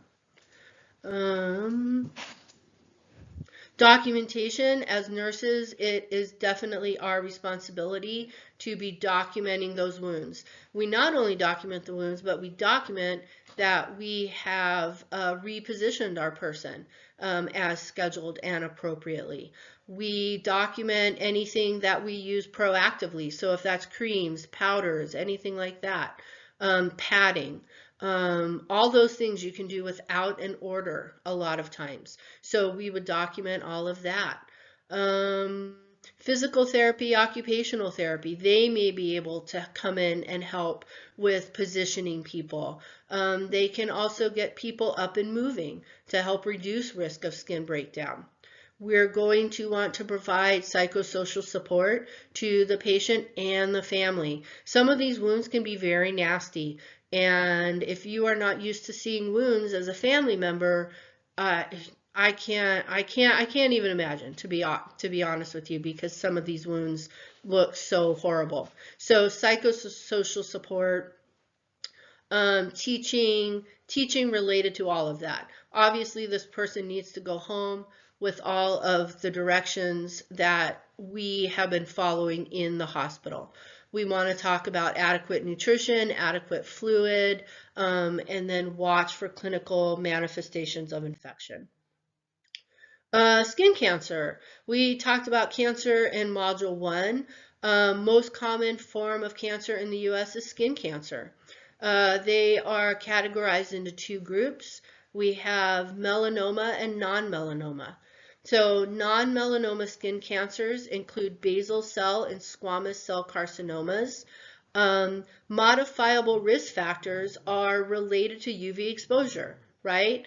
And we talked about that in Module 1, you know, use your sunscreen, 30 SPF or higher, apply every 2 hours or sooner as needed. You know, you're supposed to limit your time outside from 10 to 4, all of that stuff, right? So management of non-melanoma skin cancers, that depends on the size, location, recurrence risk factors, age, and patient's current state of health.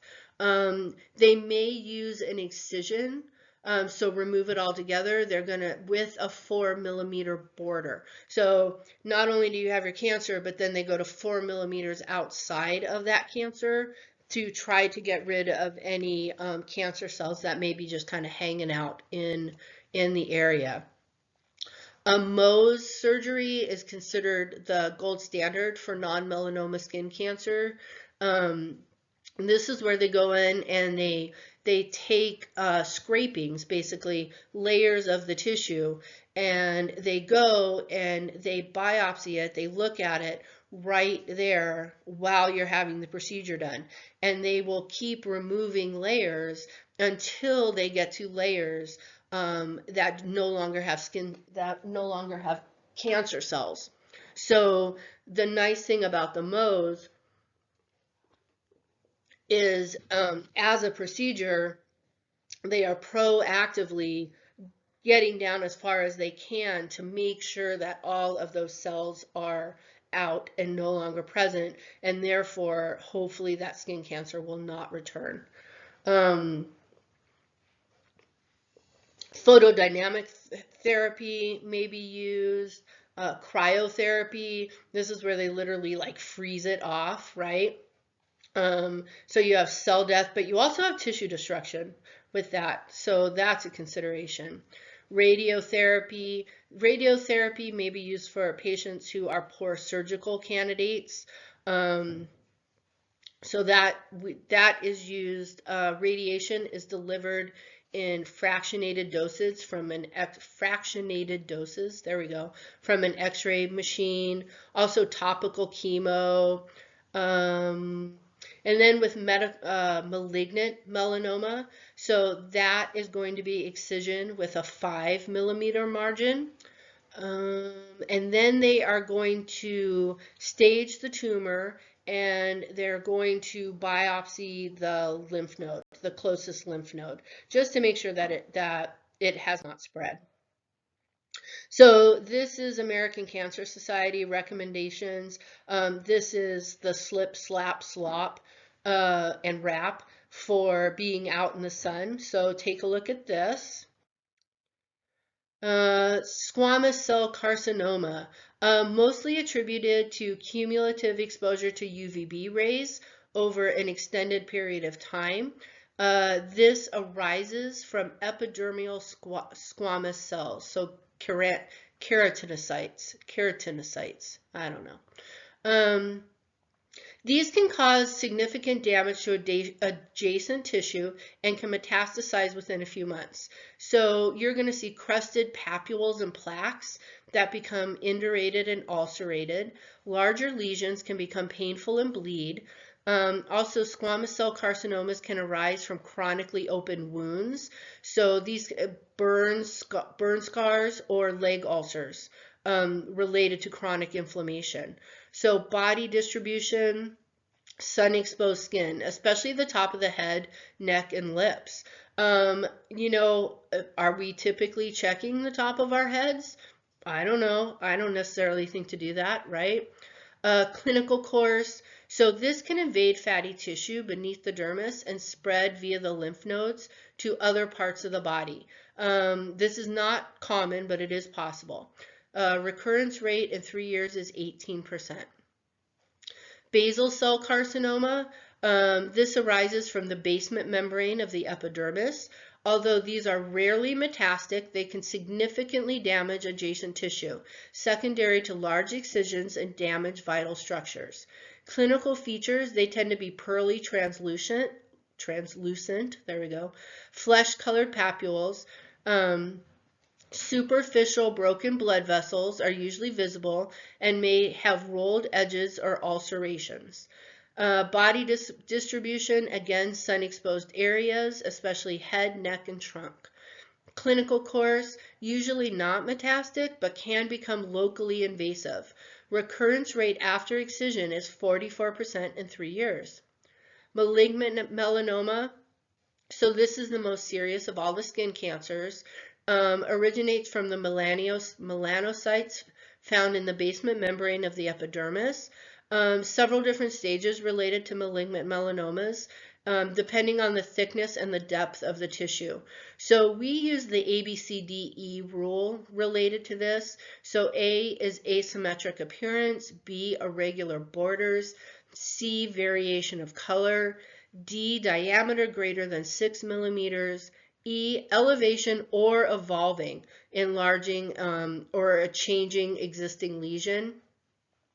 Body distribution, anywhere on the body, especially where there are existing moles, upper back, lower legs, soles of feet, palms of hands. So soles of feet and palms of hands, that's kind of interesting, right? We may not be necessarily checking there or thinking cancer when we look at those areas. Clinical course, pretty favorable outcome if diagnosed and treated early. Rapid metastasis can occur.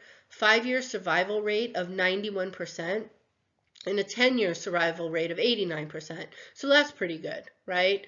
Metastatic melanoma is incurable and they have a median survival of 7.5 months following initial diagnosis. Um, So assessments, obviously skin, right? And then we're going to go with that A, B, C, D, E. We're going to want to talk about significant sunburns occurred. Was there blistering? Use of sunscreen, work history. You know, we talked about this in class related to Module 1, right? Where do you work? Are you out in the sun all the time? What's your family and personal history? Also, psychosocial history. Don't forget, so skin cancers can provoke fear related to the diagnosis and prognosis. So this too, like all the other skin things, there's going to be psychosocial aspects related to this.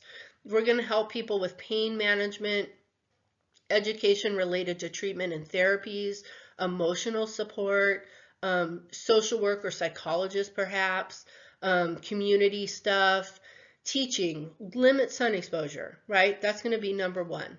Sunscreen use, all the things that we talked about. Skin self-examinations. Make sure that you or somebody close to you is looking and watching, monitoring those moles, monitoring those areas for you. And then, of course, if they have an excision, there's going to be wound care. So we're going to want to do education related to how to properly care for that wound, reasons that they should come back to the doctor, and hopefully, you know, put them in contact with the American Cancer Society and support groups for anything like that. Reconstructive surgery. So this reconstructive surgery is performed by a plastic or reconstructive surgery. It can be related to trauma, surgical debridement of a wound, excision of cancerous lesions, or repair of congenital defects, such as like a cleft lip or palate. Assessments, it's going to be all the normal things, right? This is a surgery, so we're going to do vitals, we're going to talk pain, we're going to talk what the surgical incision and wound will look like, intake and output, right? Because fluid volume deficit can really play into how somebody heals and metabolic demands. We're going to look at labs, electrolytes, med history, you know, all of the stuff. This is a surgical procedure. So our actions are, as a surgical nurse related to this procedure, making sure our person has their medications, education, pre and post, nutrition because of healing, specialty bed possibly, positioning, emotional support to caregivers, especially if this is related to a congenital defect and the patient is a child. You know, that can be really hard on caregivers. Teaching, we're going to do diet, we're going to do looking for infection, what the healing process looks like what is expected versus unexpected, and appropriate methods of offloading. If somebody goes home with a wound, family needs to know how to help them. Also, if somebody ends up in a wheelchair related to surgeries or whatever, people need to know how to care for that and what to do. So that is it. This at 3 hours and 50 minutes concludes Module 2. Holy cow. Thank you guys.